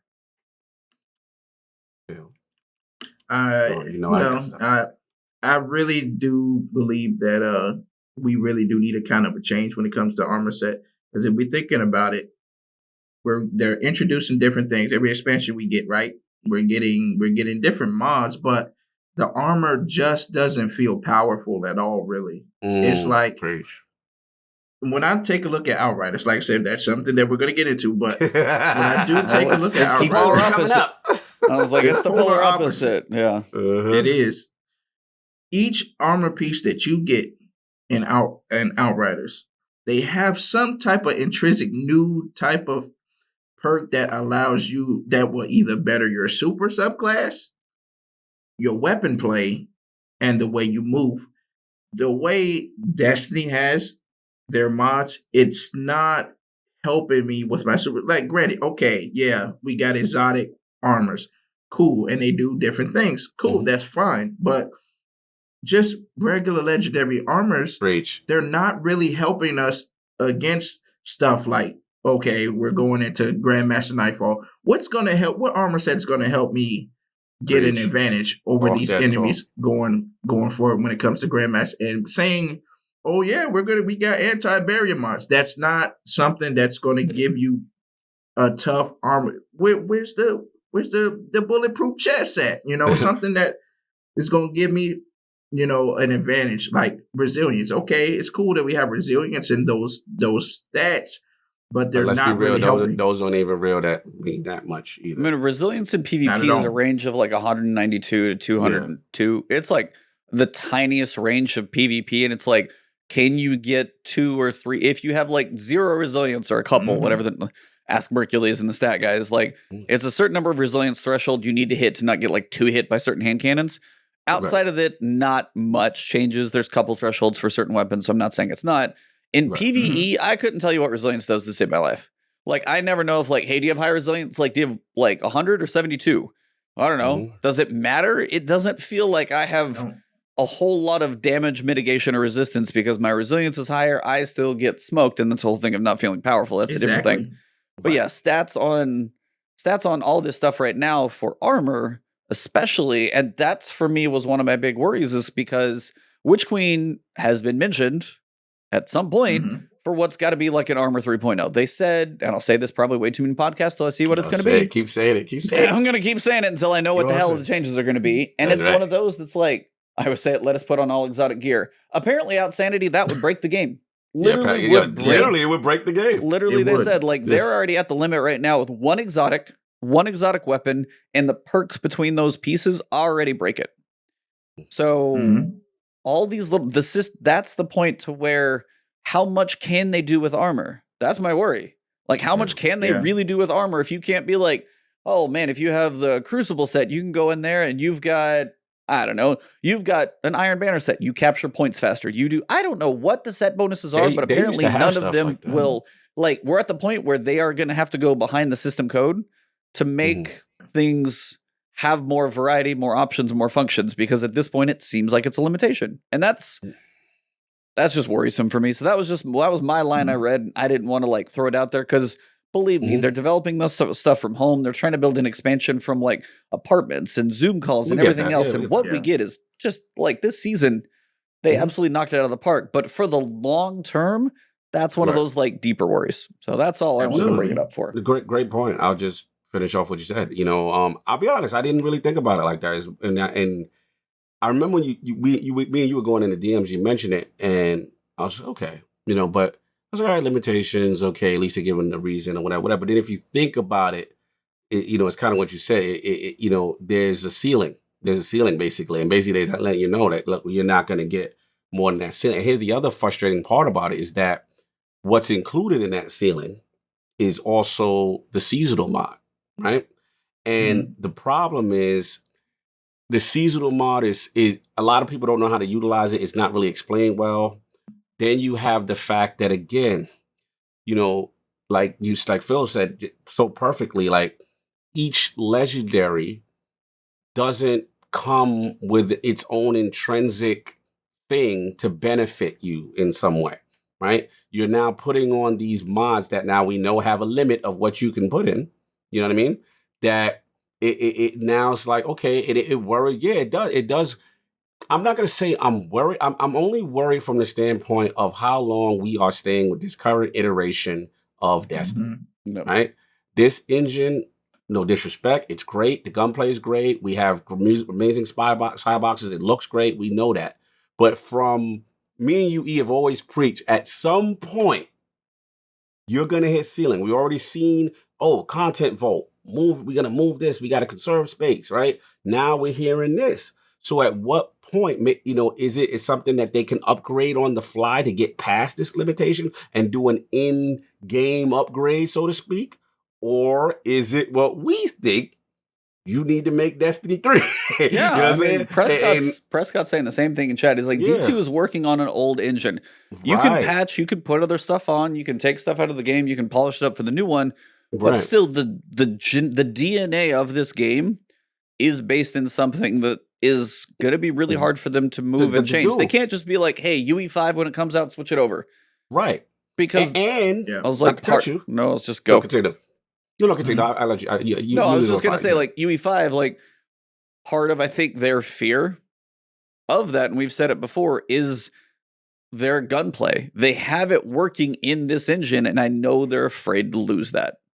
Right. And to their defense, like, we don't, without the gunplay, Destiny is not Destiny. Let's just call it. It's the best gunplay game. I don't care. Nobody said, I don't care what Outriders is doing. No disrespect to Outriders. I mean, it is what it is. When it comes to gunplay, shooting someone the way it feel, by far, budget, we know who the champ is. The thing just comes down to, we can't, I don't want them to lose what makes them Destiny at the expense of it. But we also have to keep in mind that this game is supported on PS3 still? 4. This is 4. 4, excuse me, PS4 still, right? And now it's PS5, whatever. So we still have that lowest common denominator that they always got to support for with this engine. And at some point, you know, you reach the ceiling, like me and you said, you're going to have to make that cutoff if you want to really evolve this game to the next level. That's why, again, last point, I love competition when competition is good. When you see something like an Outriders or something like that are now introducing these things, and as Destiny players, we go, yeah, we kind of need that. You know what I'm saying? And it's like, you know what I'm saying? And that's where I love competition. And that's just basically what I was going to get into. You're only as good. You're only as good as your lowest console. And like I said, I'm still in the middle of trying to get me a PS5 as well. But that being said, it's probably going to take them cutting off Xbox One and PlayStation 4, discontinuing it just like they did back in Rise of Iron. You remember at Rise of Iron, you couldn't get that expansion in PS3 and Xbox 360. You had to go to PS4 to get that experience. So I think that's what it's probably going to take. I don't know. It could be Lightfall. They could say, hey, Lightfall, that's it for PS4, Xbox One. Honestly, okay, you got to get I'm honestly thinking it's post Lightfall, post Season 10. I think that's your D3, and I think they're going to milk the large console base on this one, unfortunately, for a while. Yeah. And that's why it's just a bigger worry for me, is because you have that 160, 70, however many Xbox plus PlayStation, whatever that number is, that's too many people for them to chop lean their on. own legs out from underneath them when it comes to selling. What if they went Witch Queen right now? That would hurt them a ton, and they can't do it now. So then you're they like, can't. okay, is it going to be Lightfall? And it's like, maybe there will be more out there. Maybe the economy's better. But again, where do you draw the line where you want to make that system? As they have this Light and Dark saga, and even Sony, they wanted to do the generations. Like, they've changed the entire framework of what they wanted to do. And they're like, they're going to be supporting, these things for longer. Some things are going to be exclusively built for the new stuff because you haven't had it before. Right. And they can do that. But again, if this is a live service, you can't just be like, well, you can't get Witch Queen. You can't see the end of the story because you have an old console. At least right now they can't. And again, I don't know where they draw that line. So it's tough. They can do it. It's just a matter of, like you said, player base, everything you said. And right now, there's still not enough PS5s and Series X's in the wild. Nope. From a business standpoint, they can't do it right now. So I agree. Good to you. I know we got to move on. No. Final thing, that's pretty much it, because we do just a reminder to you guys, if you are listening to this, the Presage Exotic Mission Deep Dive, that will be Wednesday. It's going to be basically at daily reset time, so 10 a.m. Pacific daylight time. You can watch on Twitch, you can watch on YouTube. They'll be doing the deep dive. Those are always amazing. If you haven't watched any of the deep dives, they did one on Deep Stone Crypt. You'll learn a lot. Concept art, just hearing what the devs go through, the cycles. You could see like what prophecy. I think it was like, you could see it was like a sliding thing where you can see what it was at one point, and then just to see the concepts are cool. So other than that, basic stuff, weekly issues, all that basic stuff is there. So at this point, what I do want to do is switch it over to Outriders. Yeah.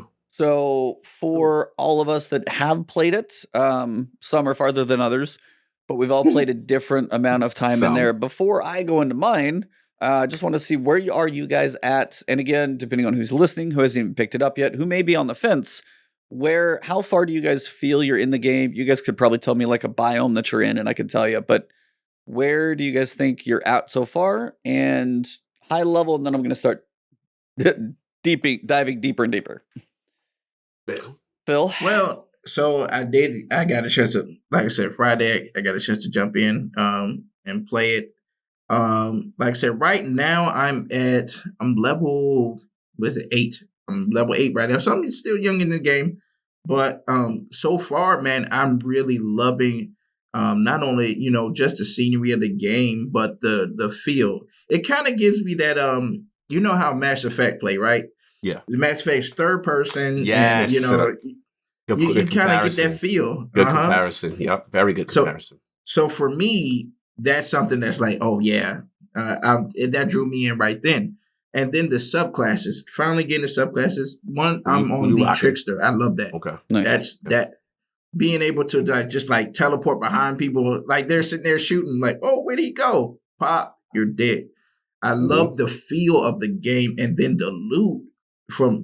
Like I said, the loot is wonderful, man. The stats that they have on it that actually can really amplify your subclass. I love that.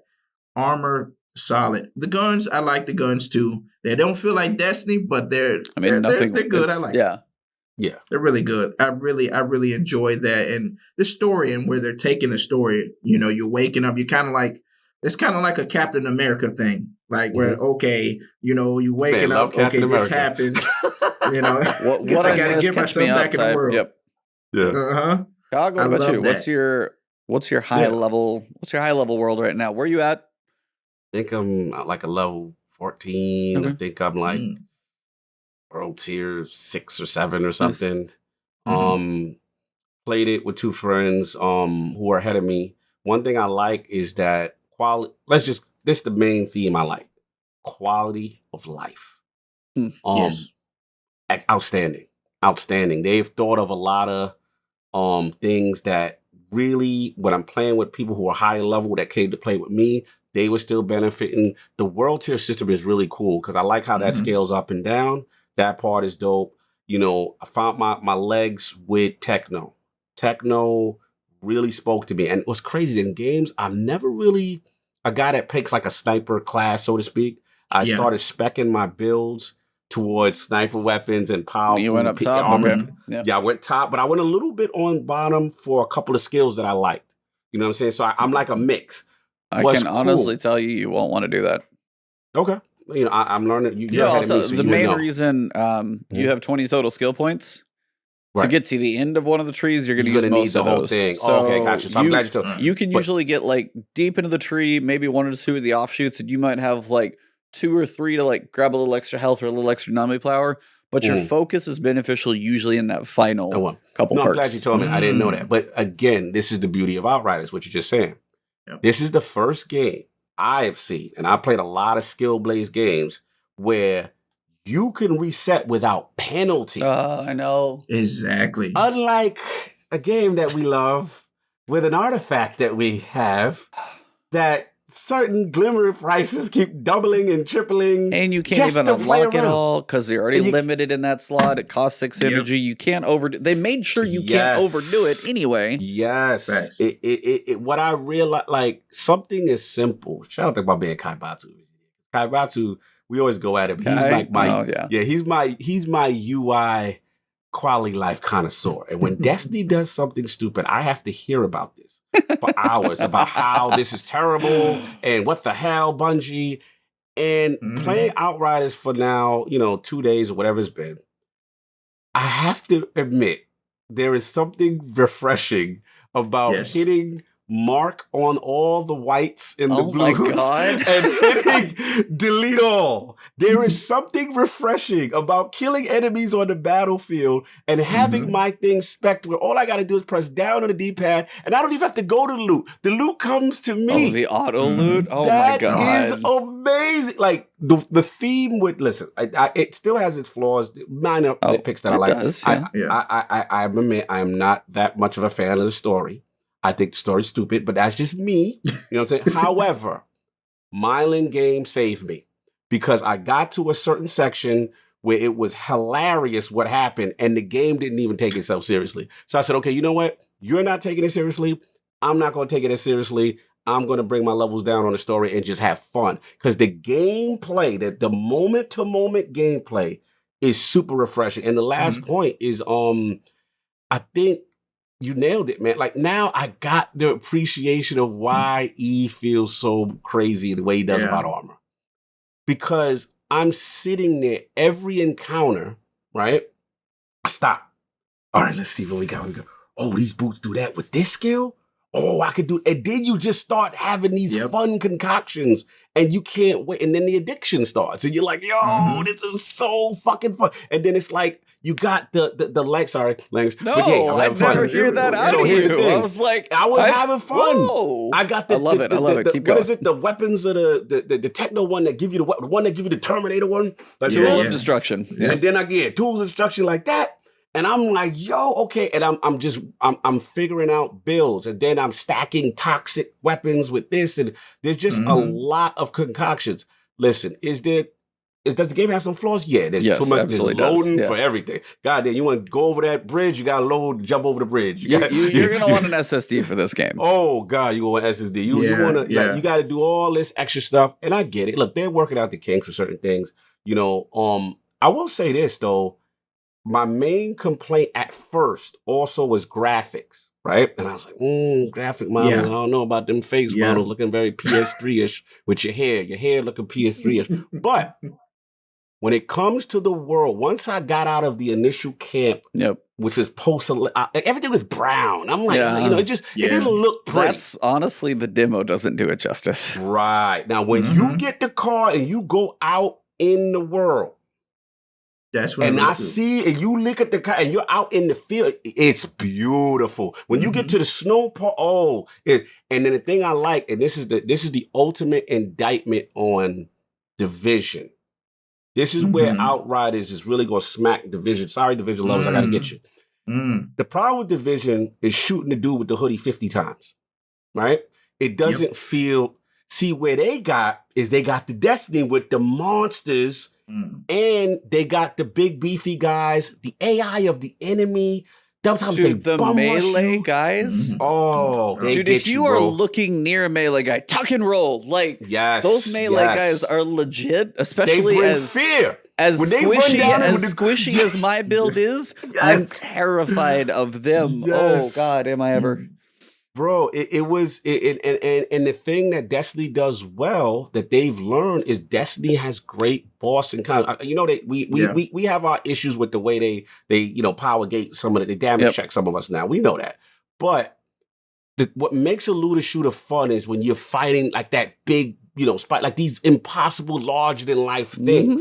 That's what Division can't do. Right. It's still Captain Sanchez with a regular bulletproof vest. You know what I'm saying? You're not, it's no epicness to that. You know what I'm saying? Yeah. Like, I'm in that cave with all the spider demons, and then that big caterpillar came out the thing, and it was epic. I'm like, this is what I'm talking about.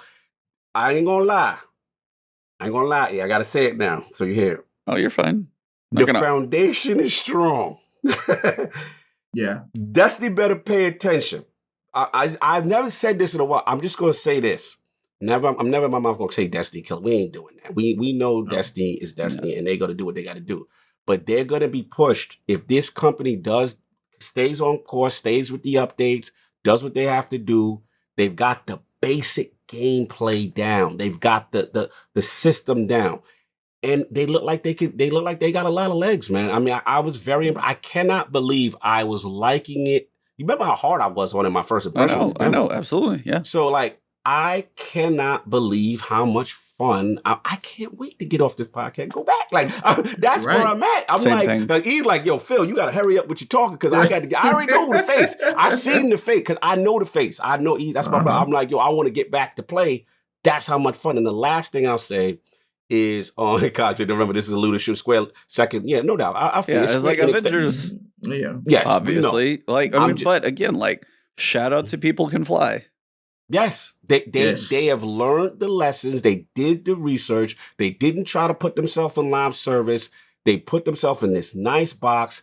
And here's another thing, like, cross-play was there, you know, had some nice testing with that, PS5 and Xbox Series X. We were playing normally PC. They got to work out the kinks. We know they got to work out the live server. It's their first week. Yeah. I got to cut them slack. All looter shooters have the server stuff in the first week. Let it settle. But look, foundation-wise, I ain't gonna front.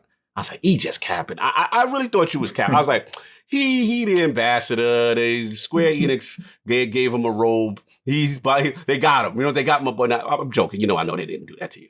But the reality is, I thought maybe he's just so excited for it, and it's really not because the game is that good as it is. And I play it, but it's I'm having a ton of fun. Solid. And it's it. And Destiny, we got to talk. We have someone is here. So this ain't Anthem, and this ain't Division. It's on. It's on. We got to see, man. Salute to them. It's a fun game, y'all. It is really. I did not think I would be saying this on this podcast today. Like, yo, he was right. This thing. I thought you were being too hard, and then when I got the gear and I got the loot, I'm like, yo, he's right. This is so much fun. Last point. Exotics. Yes. There's another They're called thing. legendaries in this one. True. I never thought, and this was Division. I'm sorry, they exotics. It's a regular gun with a gold logo in the thing. Come on, you know what I'm saying? Like, it's still a shotgun. It's still a rifle. It's a shotgun with a gold logo, right. And that's it. These weapons. Have you seen Paul Tassie's Twitter? Have you seen like these look like exotic weapons? Like, this is the first time I seen. I'm never going to disrespect the God, but like Bungie's God tier when it comes to exotics and design. We know that. But this is the first game that I'm like, I mean, Bungie's here, but y'all at least got something that's worth grinding, that looks cool, listen, close enough exotic. Yeah, that good dope match you said. Close enough. They not, but yo, and if you do enough things right, yeah. But I'll let you go, man, because I mean, y'all, because I'm curious. You've been blazing, but yeah, I bet the need to eat it. You was right, man. I didn't think I would have this fun. I didn't take them as seriously. And this is a good game. This is a great foundation. Yeah. It's really exciting to play. I'm afraid to say anything because I don't know when I'm going to stop. Because I don't know when I'm going to stop talking. So last night I rolled the credits. I rolled the credits at World Tier 14, level 30. Ooh. Oh, you was having fun. Ooh. And I can tell you, I enjoyed the whole journey. But I think like the build that I made for my character, oh man, it's where you're headed, but it's so specialized. Into I am a one-trick pony without a question, and I can know that from the final boss fight. So basically, yeah, somebody in chat asked how many hours for the story. So I'll explain the way I played through. They explained it as a hub and spoke system. So you have a hub, each little place you park trucks. Truck parks, words, where your truck parks, and then you've got like a little area you can explore. You'll have a main story piece of that area. And then you can get back to the truck and be like, hey, we want to go on to the next thing. You can totally do that. Or in that area, there's usually a couple other side quests from your characters, a couple other things. You can go a couple over side quests. So usually what I would do is each little hub, I would do the main quest, get back to the camp, and then I'd be like, all right, one or two more side quests, knock those out. Cool, got that done. Everything looks clean. I've seen most of the area. Move on to the next one. Now, when you get to a certain point, you unlock things called hunts and also targets. Those actually unlock basically everywhere as you go through. So there's stuff I could go back and do that I have not done. So there's still stuff I haven't actually, like certain fights that I haven't done, but I've seen every zone. So that's the way I went through it. I rolled credits. If you took the normal demo playthrough, probably. And again, I went from the demo, World Tier 5 and up. So I had a little bit of a leg up probably on World Tier. But it was about probably 30 hours. Okay. So that's where, like, and that was like zone, probably 2 side quests and go. It wasn't like everything, go back and do every single hunt back in previous quests. It was just like zone, couple side quests that were available, 2 or 3, whatever, and then go. Now, I will tell you guys, don't skip your side quests on some of these things. When you get towards the end, there is, well, I'll tell you, there's one side quest that gives you a choice of 3 legendaries, and these are the top dogs. So one of those later on towards the end, don't skip it. I can promise you don't skip it because there's some cool stuff in there. And it was a tough call to make, but the way my playstyle was, it was an obvious choice. The story along the way, I haven't played Mass Effect, so I can't compare to that, obviously. For a cool sci-fi story, I like the journey that it went through. When you get to the end, I'm feeling for some of these characters. Take the minute or 2 and talk to some of these people. Please talk to your NPCs. Like, you're like, kind of like, you know, brush the dirt off your shoulder, you know, kind of empty vessel hero guy. He has his moments and stuff. Like, there's also a couple moments when it's just like, holy crap, they actually did that. They're like, we're going to go there. Oh, they went there. Like, there's a couple of those, and that's especially where some of the side quests come in as well. And I was just like, there's one I can't spoil when you get there, but even chat when they were watching it, we're just like, are we? Yep, we did. So there are some moments when you're just like, it is like, there's some bad language in it. There's some moments that it's one of those for stories. Do some of the side quests, talk to the other characters. There's just a couple moments and you're like, oh, this is that type of world. So that's why I was like, the side quests are part of the journey. And honestly, if you go back to do them later, it's going to feel a little weird. So that's why I did like the couple each zone side quests to kind of get them in context. If I go back to like, I'm at the end, and if I go back to the snowy place and I do it, I'd be like, probably doesn't have the same feel. So it's my advice. Now, some people are just like, I don't care about the story. I just want to do the loot. And that's fine. But the side quests be rewarding. That's the other thing is like, they be rewarding, bro. You can, the way the world tier works, and this is one of like my first tips in a video, the world tier, you can always dumb it down. You can always lower that world tier down anytime you want to. Your goal is to continually unlock it because it allows you to wear higher and higher gear. If a boss fight is kicking your butt, you can bump it like 10 levels down to story mode, kill the boss, go back on your way, and if you got like a decent, you could totally do that. And you might miss out on what? Have you ever done that? Nope.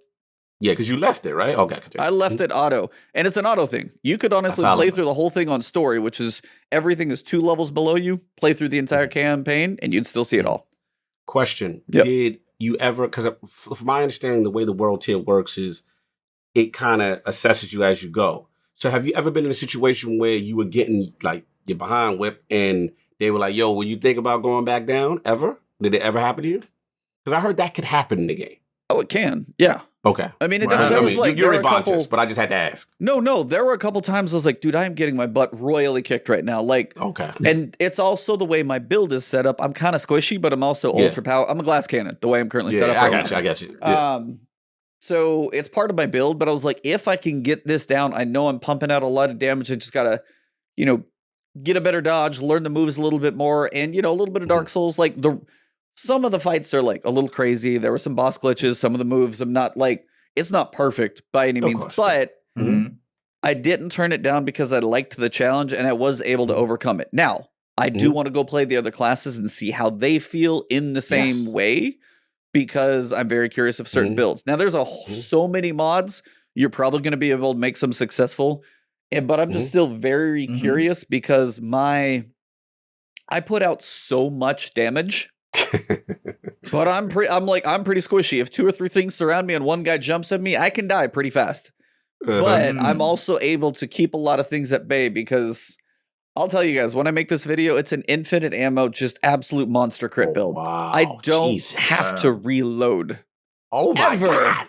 Jesus. So it's, and honestly, it's my crits. Like a normal shot might do like 5,000. A crit, and then the second crit, I've hit 100K shots. So, 100K on a bullet. That's a sniper rifle, but I've hit 100K on a bullet. Light machine gun, 15K a bullet. Wow. So, but also like, I'm pretty squishy. So like, that's why, for me, I love that. In any good RPG, you can choose to be the glass cannon. Is it hard to solo stuff? Yes. The nice thing about the Technomancer, the leeching is helping, which is what plays into this so well. So I'm really curious how the other classes play. But for me, it's like, I can tell you, the challenge was just about perfect the whole way for me. Because like, I got up, when I finished at World Tier 14, I literally beat the final boss and dinged level 30. I was like, that was kind of perfect. Nice. So it was like, I had a little bit of a jump up because I went from the main level at, level 7, then went from there. So if you'd probably be a little behind, but the only difference is you might have to play a little bit more to level it up. So, because like in the demo, you might not get to level 7 World Tier 5. If you play through the normal first area, you probably won't be there. So then I might recommend going to do some other side quests. Got a couple questions for you. Absolutely. Being that there. I told you I wasn't going to shut up. So no, I love this. I love this. This is great. This is what we're here for. The thing is, okay. So now that you've done the 30, I mean, whatever, you got the thing. Now you said they were expeditions or something, or literally you beat it and then more opens up.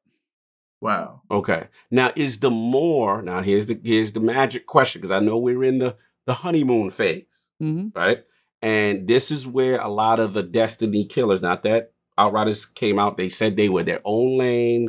They're not trying to hit the live service route, so they claim, this is different, right? So my question is the expeditions more of the same? Is it unique content, or is it like do this content over with these modifiers or kind of thing? Like, what is it, so to speak? So an expedition, I've done a couple. Basically, you kind of start at like challenge tier 5 if you want to.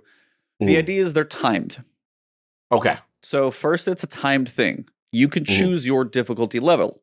Higher the difficulty level, higher the chances at certain X, rarity of drops. That's how that's going to work. So I opened up world tier or challenge tier 8. Challenge tier 15 is like literally level 50, so it's going to kick your ass. Challenge tier 8, I don't remember the enemies I was fighting. It might be like 40, 41, 42, somewhere in there. Legendary drop chance 2.5%. So it's not bad. Now, I will tell you, there is another currency that comes in when you get to expeditions that you haven't seen yet. Okay. Those are what you can do to buy crazy stuff. You've seen epic armor. Right. You haven't seen legendary armor yet. You won't until you get to expeditions. Tier 3 mods on armor are the game changers for how you're going to play. Right. So it's a time activity, and the main thing is the challenge level sets up just the way the world's tier do. Enemies are a higher difficulty. So they're a higher level, you know, more damage to you, more health, that type of stuff. But again, the loot will drop higher. Right. So it's all about like that level of loot, getting that optimized build, that type of thing. Okay. Somebody said it's a Borderlands style end game. I didn't do as much on the end game for Borderlands. I didn't hardly play that much at all, but it is going to be to a point to where you will not play this forever. Right. Yeah. That was about I was like, it's not a live service. They're not going to always be like, well, here's a new level. Here's a new thing to go for. Here's a new expedition. There is an end expedition you're going for. It's going to take you a while to get there, but there is a final expedition that is going to be the finale. And the grind is going to be like how much you want to replay these, how much you want to go in. I mean, the timer for gold rewards on one of them was like 13 minutes. I was actually able to do an 8. My build is a little crazy, but I also died one more time trying to do that. So it is that point to where it's only going to last some people so long. They may play through the campaign. They may try some of the expeditions. It may not be the end game thing for them, but I still think the journey just before you even get to the expeditions is worth it anyway. Yeah. Do the side quests. I do got a question. Oh, absolutely. I do have a question. So, so do you actually see them actually saying, okay, guys, you know, we stuck around. We're going to have this expansion, right? We're going to make an expansion for the game. But this time we're going to add raids to it. Do you see a potential for that? Or is it like, no? Everybody always wants a raid, and this is not a game for that. Okay. That's not what this game is going to be about. It's not as much about mechanics or anything else. This is the best way to describe it. It's Diablo. It's a third-person Diablo shooter. Diablo. That's the vibe I got, mean, I've seen community managers mention it. I've got literally talking points as an ambassador. It is, I mean, because then you're doing like teamwork, communication, mechanics, boss fights, and stuff like that. This is basically the expeditions are going to be your Paragon levels, are going to be that type of thing for a Diablo. For those who love it, you are going to be able to optimize to like the nth degree. But in an expansion, I could see them add more story content. I could see them add higher world tiers. I could see them add more expeditions. However they do the expansion, or just honestly an Outriders 2 prequel. I don't know how they do an Outriders 2. I'd be very curious, honestly, having seen the story. I want one, I can tell you. It's like, I hope they get all the support they need, and I think the success of the servers and the size and stuff like that. But no, this is... Comparing it to Destiny is not doing it justice. That's not what it is. It's not what it is. Yeah. To ask for to ask for raid mechanics or anything of that nature, that's not what this game is about. So that one you're talking about community, team mechanics, working together to shoot this ball so I can shoot this eye on the other side of the room. No, this is how min-maxed and optimized can you make your character? Can you work together and survive? Now I can tell you team synergy of like, there are perks that you could do. If you have like, hey, I've got this like pyromancer with me. We need to be setting everything on fire, burning damage, because their setup is so crazy because they can just roast everything that's burning. Like there are going to be builds that are good for solo, and there are going to be builds for a team that are going to be so specialized. There's certain perks that work for teams. Yeah. Like your tank guy for a team build, going to be completely different than a solo tank build. So all of that's there, and there's some cool ways to play together, but it is not going to get to the mechanics heavy base. That's not what it's for. It's truly it's a Diablo Paragon level grind, 100%. Yeah, I agree, and I think what doesn't get enough credit that some people don't talk about is the unique aspect of killing things with your abilities to leech health and stay alive. Like that is a unique thing, you know what I'm saying? And it fundamentally changes the way you play the game because most cover shooters, you got to hide, you got to stay hide, get safe, whatever. Covers for cowards. Yeah. Use your med pack or whatever. This is like, no, if you engage, I was coming up with builds where I was like, I'm continually doing DPS, but I'm getting my health back with this ability so that I'm keeping so it changed. I was like, why am I hiding all the time? I would stop playing it like it's Gears of War. I was like, no, run out there and go get what you got to get, because I think Tassie said it, like, I had to stop playing it like a traditional cover shooter. But another thing I like, especially two of the classes, it's very much not. But even now, I'm literally standing in the open the entire time. I'm saying, for the most part, exactly. And the other thing I noticed is when I was fighting like those captains or something, but I like how like certain abilities I was doing, it's like, no, he's resistant to that. Do you know why he's resistant? I don't know. So you can explain to me. So basically, they build up a resistance if you use abilities over and over and over.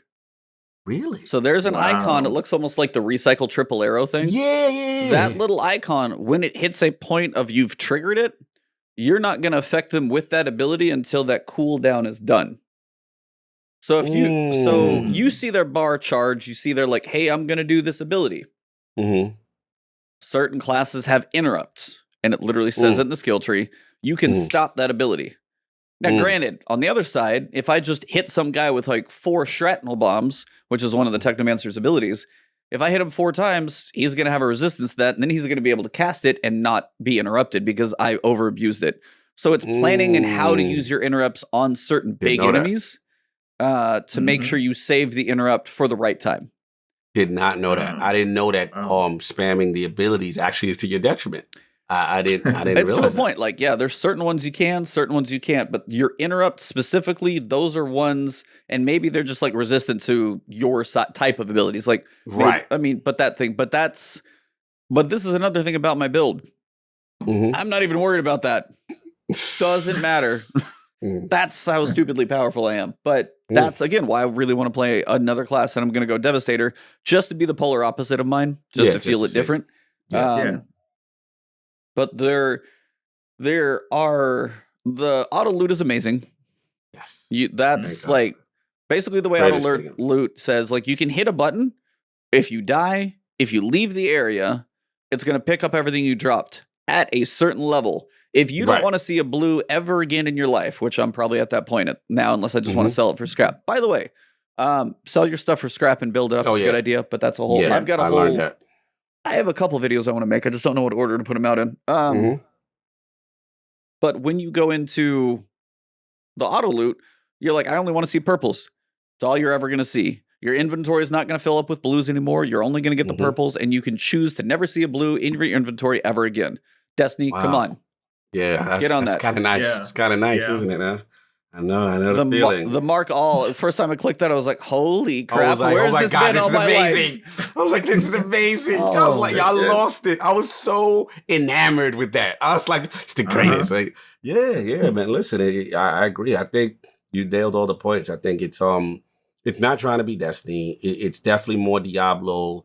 Definitely a little more Borderlands stuff, but.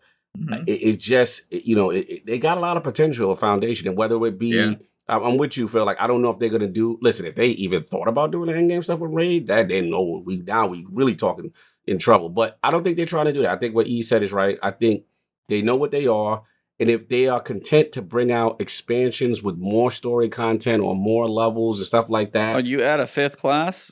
Yeah, or something. That's one of those where you get people to play it all over again. Exactly. And as long as they keep doing that, and I am perfectly fine to play this during those, down times of Destiny, whatever. And I did not miss Destiny this week. I would say that I was, okay, I'm here. I'm having fun. I'm doing this. And I was just like, okay, Now, the good thing is this. We know one thing I love about Bungie is they're great when they're up against the wall. And I'm not saying they're complete, but their history has shown me this. Whenever the new hotness comes out to challenge them, they actually fall back during the week at first and let the other see what they do. This is getting a lot of positive feedback, right? So hopefully, this now accelerates some things that we've been asking for, and things that we need. And again, competition is good. Competition is good, man. And shout out to Hunter. He said he found Outriders a mix of Destiny, Gears of War, and Final Fantasy. Interesting with the square thing. Wow. Yeah, and they did a lot of things right, man. For me, what really impressed me is how fun it is cooperatively with a group. How fun the encounters are with enemy AI, the tension, the different mechanics. Sometimes those snipers are pot shots. You got to be careful. Yeah. You know what I mean? And the last thing that really impressed me, I'm very a stickler with this. And this is what Division didn't do for me. Again, the boss encounters. I really feel there are epicness to it. There's a grandiose, okay, we got to fight this big thing. And when you have that in your game, because that's what Destiny has, now you got a formula. So, the sky's the limit. They just got to stick with it, bring out good content, keep up with it. And if they take little breaks before the next expansion, fine. But this is a great space. They found their pocket. Absolutely. I feel Yeah, so I far. was like, you say take breaks. They're going to make sure it runs. They're not going to be adding anything to the game for quite a while. Don't expect any additional content, anything like that. What you get the complete package. Right. So that's one of those things, just to be clear to everybody, just because that's one thing. People are like, well, when's the next season? You get the whole thing when you buy it. There's no rushing in. There's no extra stuff. There's no, hey, did I catch the season? Nothing is like that is going to come. There's no live service plan, period. Doesn't say things are not coming in the future, but there is no calendar plan or otherwise. They just want to make sure this thing launches and runs well. Right. Launches big. Servers are finally getting back to a decent point. They had some issues with that. But like nothing, zero is on the books. So what you buy is what you get until they say otherwise. So I'm just trying to be clear on that one because you're setting realistic expectation. You know what I'm saying? That's the thing. And hey, Borderlands kind of does that, where it's like, okay, you're here, you blaze this content, you do everything that you can do, and then you're done. And then when they decide to come out with something else, then you do it. You get to it. But I'm fine with it. It's a nice alternative. It fits my schedule, so I'm okay. I'm biased. Yes. Hey, fine by me. I could juggle both with that type of cadence. You know what I mean? If you're not going to live service me, great. Okay, I got this other thing here. I can play other stuff. So yeah, man. Yeah, I think that's the good thing about it is there's no rush it. That's why I said enjoy the side quests. They're there. Some people aren't going to pick one class, and I will say if a class doesn't meld with you fairly early, some of the skill trees I think are going to be deep. That's why I was like, I need to get into the other classes or at least one other one to see how these things feel. Some of these are going to take some time to build up to get into, their stride, putting mods together, having these things all work together. And it took a while for me. Like the Technomancer for a solo player is probably not a bad way to go because your healing is based on leeching. Basically, the damage you're doing is healing you. And that's like a continuous thing. Does help with boss fights as well. When it comes to other classes, there are some abilities that can like suck, health or armor or other things from shields, whatever. But the pure heal is only the Technomancer. So it is one of those better solo pieces. So if you are curious about that, you like the typical third-person shooter, you like the idea of like continuously getting some damage back, you get like, 10, 8, 12, like what is it? I can't remember. It's like 10, 15%. Of your damage you do, so it's not the fastest. As like most of the other classes, when you kill one enemy, you get 24% of your health. So if you kill like 2 or 3 enemies, your health is full. But if you're taking damage, it's hard to continuously have that cycle. That's why my build works for me, and that's why I'm very curious to see how much health does the other classes have. Because I know literally like if I play a tank Devastator, they literally going to have the most health, the most armor, the most damage mitigation to survive some crazy chunks of stuff that happens. So, yeah. Last question for you. What's like the craziest exotic you've got that you're like, yo, I like that. This is crazy. Or gun or whatever. I've only had 3 legendaries. I haven't had a bunch. I got one of the ones from the demo I've had a couple times, so I've been slightly unlucky there. It was the machine gun that I got in the end that actually let me beat the boss.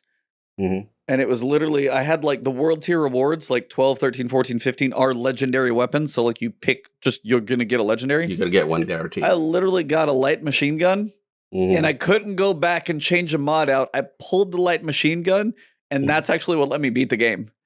It was hilarious because like I was very set up on a build and it was working and I was getting close on damage. But if I missed wrong and I don't want to spoil anything, but if something didn't quite work out, and I was like, I want to switch one thing over, but it's not quite. And it's like, and then I got this one and it worked out well enough that I was able to make it happen. Hold on. I have a picture of a couple just because I knew I was going to kind of look at stuff. So I just wanted to like,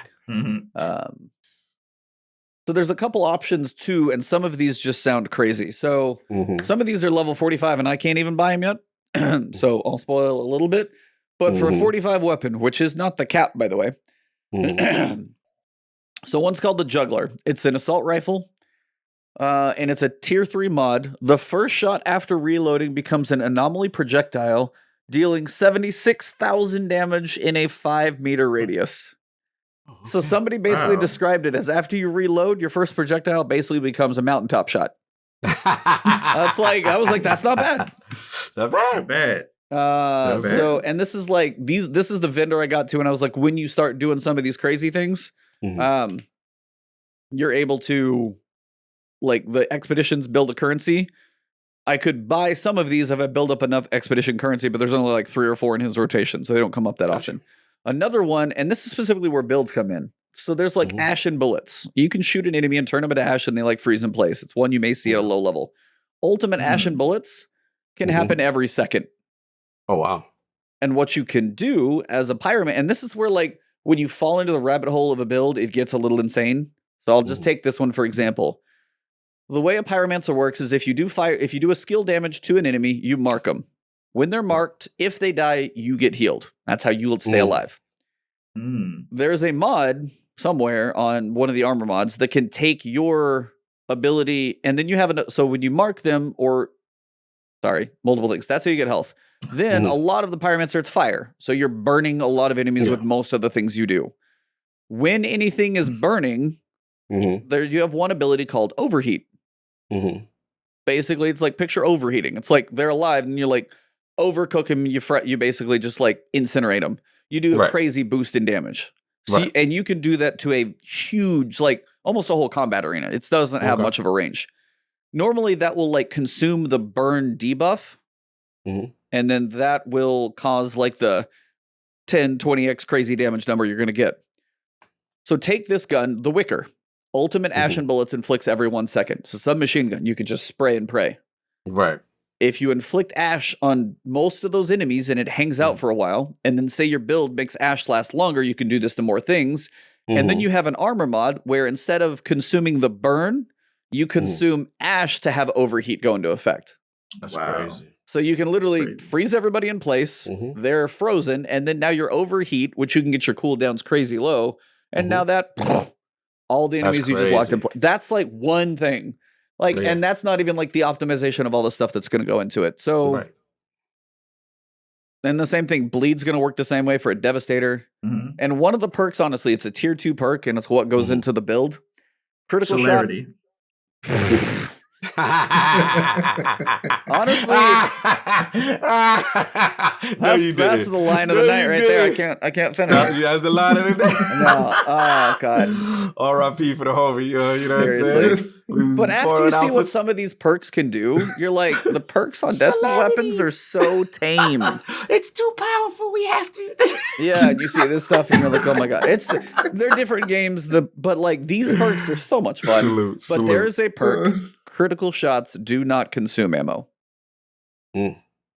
Remember my infinite ammo build? Yeah, that's part of it. So, final question. Were you going in depth with the crafting aspect, or you kind of left that part alone? Because I heard the crafting is deep too. Crafting is insanely deep. I will say early on, you may be like, hey, I actually got a cool weapon. I'm really let some of the stuff go for a little while, guys. This is especially for Cognito. Let it go, dude. What you mean? Oh, you think I'm gonna apply my Destiny yes, I do. Foolishness here? but like, how would it apply here? Like, you mean like you can take a gun at like level 9. What's your level right now? 14 or what'd you say? Yeah. So what you can mean, take a level 14 weapon wrong? and you can level it up as you build your character. You can always bump that one upgrade things up. But that's kind of the way I play in thing. I thought you wouldn't want me to do that. I don't want you to because it's a waste of currency for so long. That's all I'm saying. I get so excited when something new happens. Yeah, no, that's good. But it's like some people might be like, hey, this is starting to fall into my play style. When you get into that point, there may be some things, but still for a while, it is not worth the titanium. You'll get more titanium later. But at a low level, like titanium, you're going to start swimming in at expeditions. But for a while, like moving mods, you can do that all the time. It's pretty cheap. Right. Because you break down weapons, you break down armor, you're going to get leather and iron. And I have more of that than I may ever need. I don't know. So you can swap mods. Right. So like if, hey, this thing's working, let me swap one mod out. Like swapping armor mods to play with your playstyle, do that all the time. There's no problem in that. And I got to break it down. The mod will remove from the thing and you keep the mod, right? Correct. You only have to do it once. Mods Right. are not consumable. You unlock it. Got you. Period. Permanent, right? The only thing, the only thing I'll say continue. is like if you're going to break anything down, make sure the mod is unlocked first. Or like if you're going to sell anything, make sure it's unlocked first. Yeah. And then the same with modding. Don't overwrite something you haven't unlocked yet. No, you're right. See what's happening to me is I'll find armor pieces and stuff that have mods that I like, and once I get something stronger, I'll put on the stronger thing. But I'm forgetting don't just like you gotta you gotta dismantle it. What you gotta do to get? So for weapons and armor, if you want to unlock a mod, you'll know if you've unlocked it ever if like there's the name of the mod, and on the other side of like the little weapon or armor window, there's this little 2x2 little black box. That means you've unlocked it and it's available in crafting. If that's not there, dismantle it. And don't overwrite it. Anyway. You can dismantle. You can literally dismantle everything. But the reason I say that is it's also good to build up some scrap. Yeah. So once you know, like, hey, if I'm looking at an epic weapon, but I've already unlocked both mods, I'm going to sell it because I have enough iron, I have enough leather. I don't need to. And scrap you can use to buy. You can use to buy titanium later on, and it's actually pretty valuable. So. That's why it's like I'm gonna do. I think the crafting video's got to come tomorrow. My build may come Sunday. Yeah, I'm gonna need that video, son, because I'm still confused. Because my thing is, I wasn't sure should I be dismantling or should I be selling. Like as far as once I got the mod, so you saying just sell? Is it going to be more once value? You have the? I mean, like you can do a little bit if your inventory's getting full. Dismantle it down, slowly build up your iron and leather, so you've got a decent amount. You're gonna kill enough beasts. Leather's gonna start getting to be more. But I mean, if you have like 10,000 iron and leather or whatever, you're good for a little while. Because switching mods maybe like 190 or 450. You don't need a crap ton, but scrap is actually useful to buy other stuff later on. But I will also say, don't go to a vendor and buy much stuff. You're always going to get something else. Like, don't waste the money early either. So be careful with your resources early. Because, like, if you do start stockpiling stuff up later on, maybe there is this one thing and I go to a vendor and they're selling an epic item. And there's a mod that I haven't seen yet. I was like, oh, cool. I could buy that. It's not really going to hurt my income. And I can unlock the mod because I'm not really going to use it. Right. So that's those pieces. I got that. Yeah, there's I agree. A lot of word vomit that can come out of me about this game right now. He's happy. He is. I mean, honestly, for me, I applied to get a code for another game. Didn't pan out. The game didn't stick around for very long. Was kind of drugged through the mud. We remember. I was lucky enough to get invited to the Ambassador program. Shout out to Square Enix, Nelstar, Psycho Cat, all of the community managers, Emma Park from the fourth floor. All of you guys are amazing. And honestly, the community managers right now are just trying to like put up the walls to take why are the servers down? Everybody's like, it's a live service game. It's going to take a minute. Live service game can take That's normal. But when I played the demo, because I kept looking, I was like, it's got potential. It's got potential. When I put 60 hours in the demo, I was like, it's definitely there. And then as I did get a couple legendaries. I was like, oh, I could see how this, and I got the one legendary that doesn't consume ammo. I was like, can you picture this on a sniper? And then it just started rolling in my mind, and it played out the way I wanted it to. And I'm just like, yep, it hit on the notes that I wanted to. Are there stutters on PC? Yes. Have the servers been down? That's a live service game. Is the story going to win for everybody? No, but it's got some fun moments if you go see them all. It's a cool sci-fi. It's a decent sci-fi story. It's very serviceable. Is the shooting Destiny? It's not first person. None of it's ever going to quite be, but I will say generally it's pretty fun. Decent. It's decent. Yeah. Like for fun factor, for me, just the way it feels right now in Expeditions, this is just like 12 out of 10. Yeah. Just absolute fun as hell. Yeah. Yeah, live service, not live service. Yeah. Yeah. And I haven't even done multiplayer.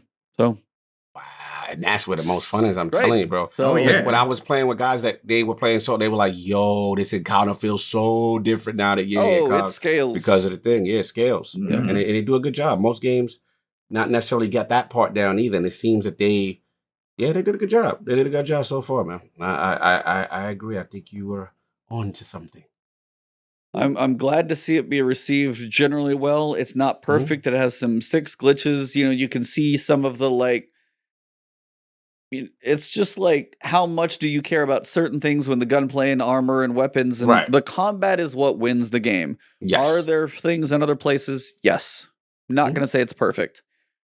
But it's like, for me, the fun factor is 10. If I was going to rate the game, and again, I haven't played this on a PS4 with a spinny hard drive.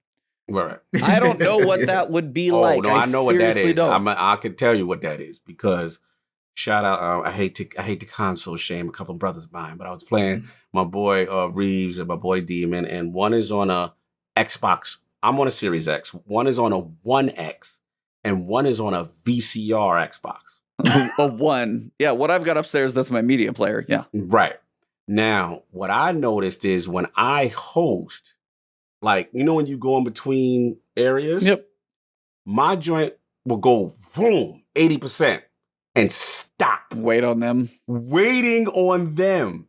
God forbid they get a disconnect mid-game. Oh, Lord. I was just like, that. We just got to wait. You know what I'm saying? And sometimes we had to wait we seen his name, and we had to wait for his character to materialize into the chat. Yeah. And it took a while. So, but look, God bless them for even making this thing possible that I can play with the VCR dudes. You know what I'm saying? Salute to them. But, yo, it's serviceable. I mean, I can't say it's not. Once it's working and stuff like that. But playing as a Series X, yeah, I didn't have, and crossplay, it's right now between PS5 and Series X, it's consoles, spotless. and then Consoles, PC can money. play. You can't cross the streams right now. Yeah, exactly. Facts. Good funny terminology there. You just use your generate code. You open your privacy settings. You put the generate code. They jump in instantly. That was impressive. I was like, okay. That's now again, quick. the only thing is the PC guys right now, I don't know what the service is, or Steam or something. They're having a ton of disconnect issues. So they just got to work that out. But my PS5 guys, we were rocking. We did a whole missions together. It was like, only thing though is and I hope Destiny takes note. If you're going to do cross-play, you got to have cross-chat in-game. Yeah. They don't have that. Yeah, there's no chat. Yeah. You got to find a Discord or something to go talk to Microsoft apparently. By Discord, or get your phone ready next to the so that you go to old school with the phone. Yep, absolutely. Yeah, that's it. But that's all I got. I know I talked a lot. I could still keep talking for way too damn long, so I'm gonna wrap it up for now. I want at least Cognito to kind of see when he gets through the story. We'll see if he gets through it in the next week. You got some time and go. But yeah, this is pretty much what we got for the podcast. Obviously, right now, Outriders has my focus. It's a lot of fun. Yes. I think these gentlemen are going to be playing it and enjoying. And honestly, I think it came out at a perfect time. Yes, absolutely. That's the last little asterisks of what came out around April 1st. Not a damn thing right now. People are ravenous for something new, and there's nothing else. Like even Deathloop is somewhere in May, 6 weeks later. And I gotta say it. Game Pass, this game in Game Pass. Oh, dude, that is huge. Bro, I mean, my whole list is playing it. I know people who keep saying I wasn't gonna buy this game. I wasn't sure about this game. And the fact that it's in there, bro, I am seeing people like, oh my God, I love this game. Oh my God, tremendous. And then you throw the crossplay. Yes, there's some issues, but they're working on it. They got something, man. They got something for a foundation. They got something. It's very impressive. So yeah, I agree. You said it perfect. The timing too. Perfect. Let's be real. Wasn't nothing going on Destiny week. No new story beat to pull us away. Nothing. You know what I'm saying? All that's done. Now, yep. Yeah, now that's done. So it's kind of like, it's the perfect kind of, get in there, see what's up, and have some fun. It's like people are ravenous for a game like this. Everybody was worried about the Anthem vibes. Everybody's worried about any of these other things. Anthem was the big one, I think I heard everybody, because it had the sci-fi feel, and they're like, got some of the loot, is it? No. This has got everything you want. It's going to have a start to a finish story that makes sense. You're going to know what the ending is when you get there, and then there's an in-game grind if you want it that is like a Diablo Paragon level thing. And I think that's for what you buy and what you get, or what you get with Game Pass. Yeah. If this thing ever falls off a Game Pass, that's one of those, as this is not there are no microtransactions, period. Right. So, whatever bag of money, whatever was involved when it comes to, Game Pass, I would love to know what this is one, especially because there is no live service, no microtransactions, no nothing. They just jump in and play. This is one of those that makes me wonder how Game Pass financially works, because for them to say, hey, Xbox, everybody on Xbox is going to have it. One X series, all of us are good to go. And it's just if you're on Xbox, you probably do already. And if you don't, you're dumb. Right. And even on PC, it's not there. But if you got a console, you get this game. It's so big. Yeah. This is like, and it's just like for them, I'm just so happy that it was successful because, man, you can tell that a lot was put into this. Somebody in my chat said it pretty well because we were going over some of the perks and the legendaries, and they're like, did they just have everybody in the company just write all the crazy perks they set on the board? And then like the execs came in and be like, all right, crank these up to about *2 and put them all in the game. Yeah. And I love that's what I like that's about in there. Yeah. Yeah. There's no restriction it feels on fun. They don't care if you break it. They don't care if the boss melts in 5 seconds because you built. Have at it. And if that's the ding, ding, ding. And that's the refreshing feel, right? Yep. That's what we miss. That's what we've been kind of clamoring from Destiny. And that it's a cool contrast. It's a cool to just let your head out and just have at it. Yep. Have at it. You know? Go totally crazy. So yeah, and it's, you know, it's newer. That's why some people are saying it's like we're talking about the engine and this, that, and the other. Destiny is how many years old at this point still? They keep updating the back end, but this is, you know, going to be built on UE4. It's on UE something. So it's just it's able to handle obviously just the bananas craziness going on. So it does make me think that Destiny needs some type of decent update, and this is one that will make people be like, well, this did this. Hey, Destiny, can you add this? Yes. It's got quite a few. It may not be perfect, but it's got a lot of things though to make you be like, well, I hope this is in every game going forward.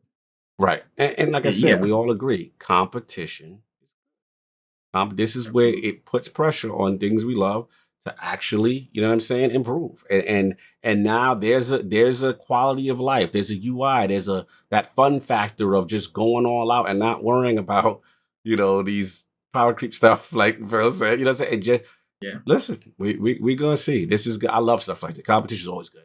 Yeah. This is, I think, going to be a really good thing. And if you want a point of reference at something that did it well, I think they did. I think they launched a big, I don't know of a number to put on it, but in my mind, it's a big W. So, that's for sure. Yeah, their first shot out. Hell yeah. Definite W. Absolutely. We've seen a lot of these looter shooters come and go.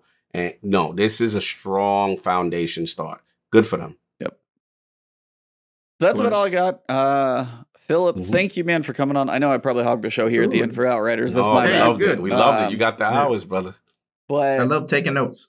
So That's my thing. I was like, I've got a lot to cover. But if you guys got questions, let me know. A little ahead of you doesn't mean I know more, but it's just spent way too much time around the world and it's fun. So, but at this point, as we wrap things up, the floor is kind of yours to let them know what you got coming, what you're working on, where they can find you. Basically everything for your world. This is your time to tell them. I'm Philip Carlyle Gaming and all that stuff. PCG, where everything. Floor is yours, man. All right. So as you know, guys, PCarlyleGaming here. You can find me on Twitter, PCarlyleGaming 2. Definitely had to put that in there. And also you can also find me on the Last City Radio podcast. This Saturday, of course, Destiny Day. We're returning back with me and my guy, Ronin 503. We're going to be discussing a lot of things and where we see Destiny going forward. Is these seasons a good thing or they're a bad thing? So we're going to discuss that on Saturday. And also, you can find me stream late nights, PCarlyleGaming. Definitely on Twitch. Hit me up, guys, and definitely come and say hi.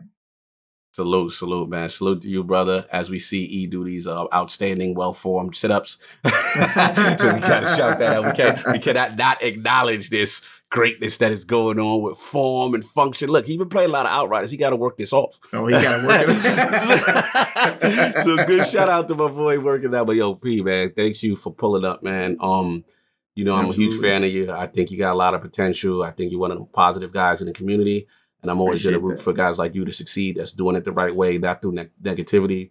We know past situations in the past. We ain't going to get into that, but we're moving forward. We're moving forward. And we, you know, and again, we love to support that, man. So salute to you. Keep up the grind. Love the content. Love the thoughts. You had some great points today. And yeah, man, always love, man. Definitely have you back in the future. Just continue doing what you're doing, brother.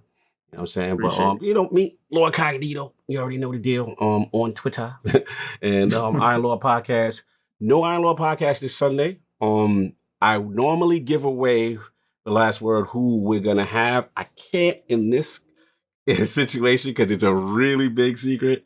So all I will say is no ILP Sunday, but there will be a special ILP Tuesday at 5 p.m. Eastern. So come check us out. It should be very fun. It might surprise some. Phil Dominus. I will say, people can, this is the Phil episode. No, this is not the Phil, but it will be a pleasant surprise, and I'm super excited, to get that going. So check us out. Next week will be fun because it'll technically be 2 ILPs next week. No ILP this week. But yeah, man, we appreciate the support, and I had to rep my lordsofgaming.net, man, today. Proud of these guys. They are really killing it with the articles. Shout out to the Kana account. Am I saying it correctly? Because we actually had some fun feedback with the developers of the game, and just some April Fool's I'm stuff. really looking forward to that, by the way. Yeah, me too. I'm so excited just to see, the site get recognition by a couple of devs and publishers and stuff like that, and just trying to put out good content. And like I said, IOP, expect more stuff, some more fun stuff. And yeah, man, last word, man. You already know. Had to have that nice last word content. I was looking forward to this episode big time because of the topics. E is out here killing it with the Outriders stuff. So salute to him. And salute to the chat for pulling up. A lot of good discussion today. And yeah, man, that's what I got. But E, I'm gonna let you take us out with what you got going on. Yeah, I mean, for me, depending on if Destiny's fairly light, I'm going to be focused a lot on Outriders coverage for understanding crafting, understanding did you know if you get frozen, you need to punch to get out of it? No. Yep, little stuff like that. Wow. Status effects. If you bleed, stand still. All those little... Yeah. Didn't know that. Yep. Wow. So there's a whole bunch going on with that stuff. So I'm going to be doing pretty much nonstop videos on that for a while. If anything major happens in Destiny, but honestly, at this point, I'm going to be spending a lot of time in this. I think it's going to be a lot of fun. Yep. Probably play it way too much, but I definitely want to jump into the other classes and see. So I'll be streaming a lot, pretty much straight Outriders for a while. Next one that's probably coming up, if I do a variety day when this eventually tapers off, might be, but Ori and the Will of the Wisp will be my next one to go. So stay tuned. You did the first one. Yeah, that'll probably be a 2-day kind of back-to-back, or probably done in 1 week stream. I'm about to write the book on Outriders. There's a lot of stuff to cover, and I'm not even in it. And I feel like there's still more, so there's always a little bit more. But overall, yeah, streaming on Twitch, find me on Twitter, a lot of crap ton of Outriders videos on YouTube. But I just want to thank Philip. Thank you very much for coming, man. Appreciate the time. Thank you for your insight, your thoughts, your positivity, and just vibes for everything that you do. If you guys don't follow this man, please do. PCarlyleGaming, both on Twitter and Twitch. That's right. Find the Last City Radio. Listen to his podcast. Just a nice man to listen to. Good positive vibes, bringing stuff to Destiny and then just gaming in general. So wanted to thank you, sir, for coming. Always a pleasure. Thank you. I want to say one thing, one PSA. The Trickster subclass on Outriders, that's what Backra should have been. Just saying. Just saying. Interesting. Okay. That's where you going with it. There's a mod that works exactly like the Mask of Backers, by the way. There's a teleport mod. Changes your jump. Now you teleport through things. That's crazy. Oh, crazy. Just saying. Crazy. It's there. So yeah, Okay. that's why I was like, just when you think you know all the mods, nope, there's more. There's so many crazy ones. I actually used that for a while, but then eventually got away from it. But it's actually got some pretty solid value in the end game. It's fun.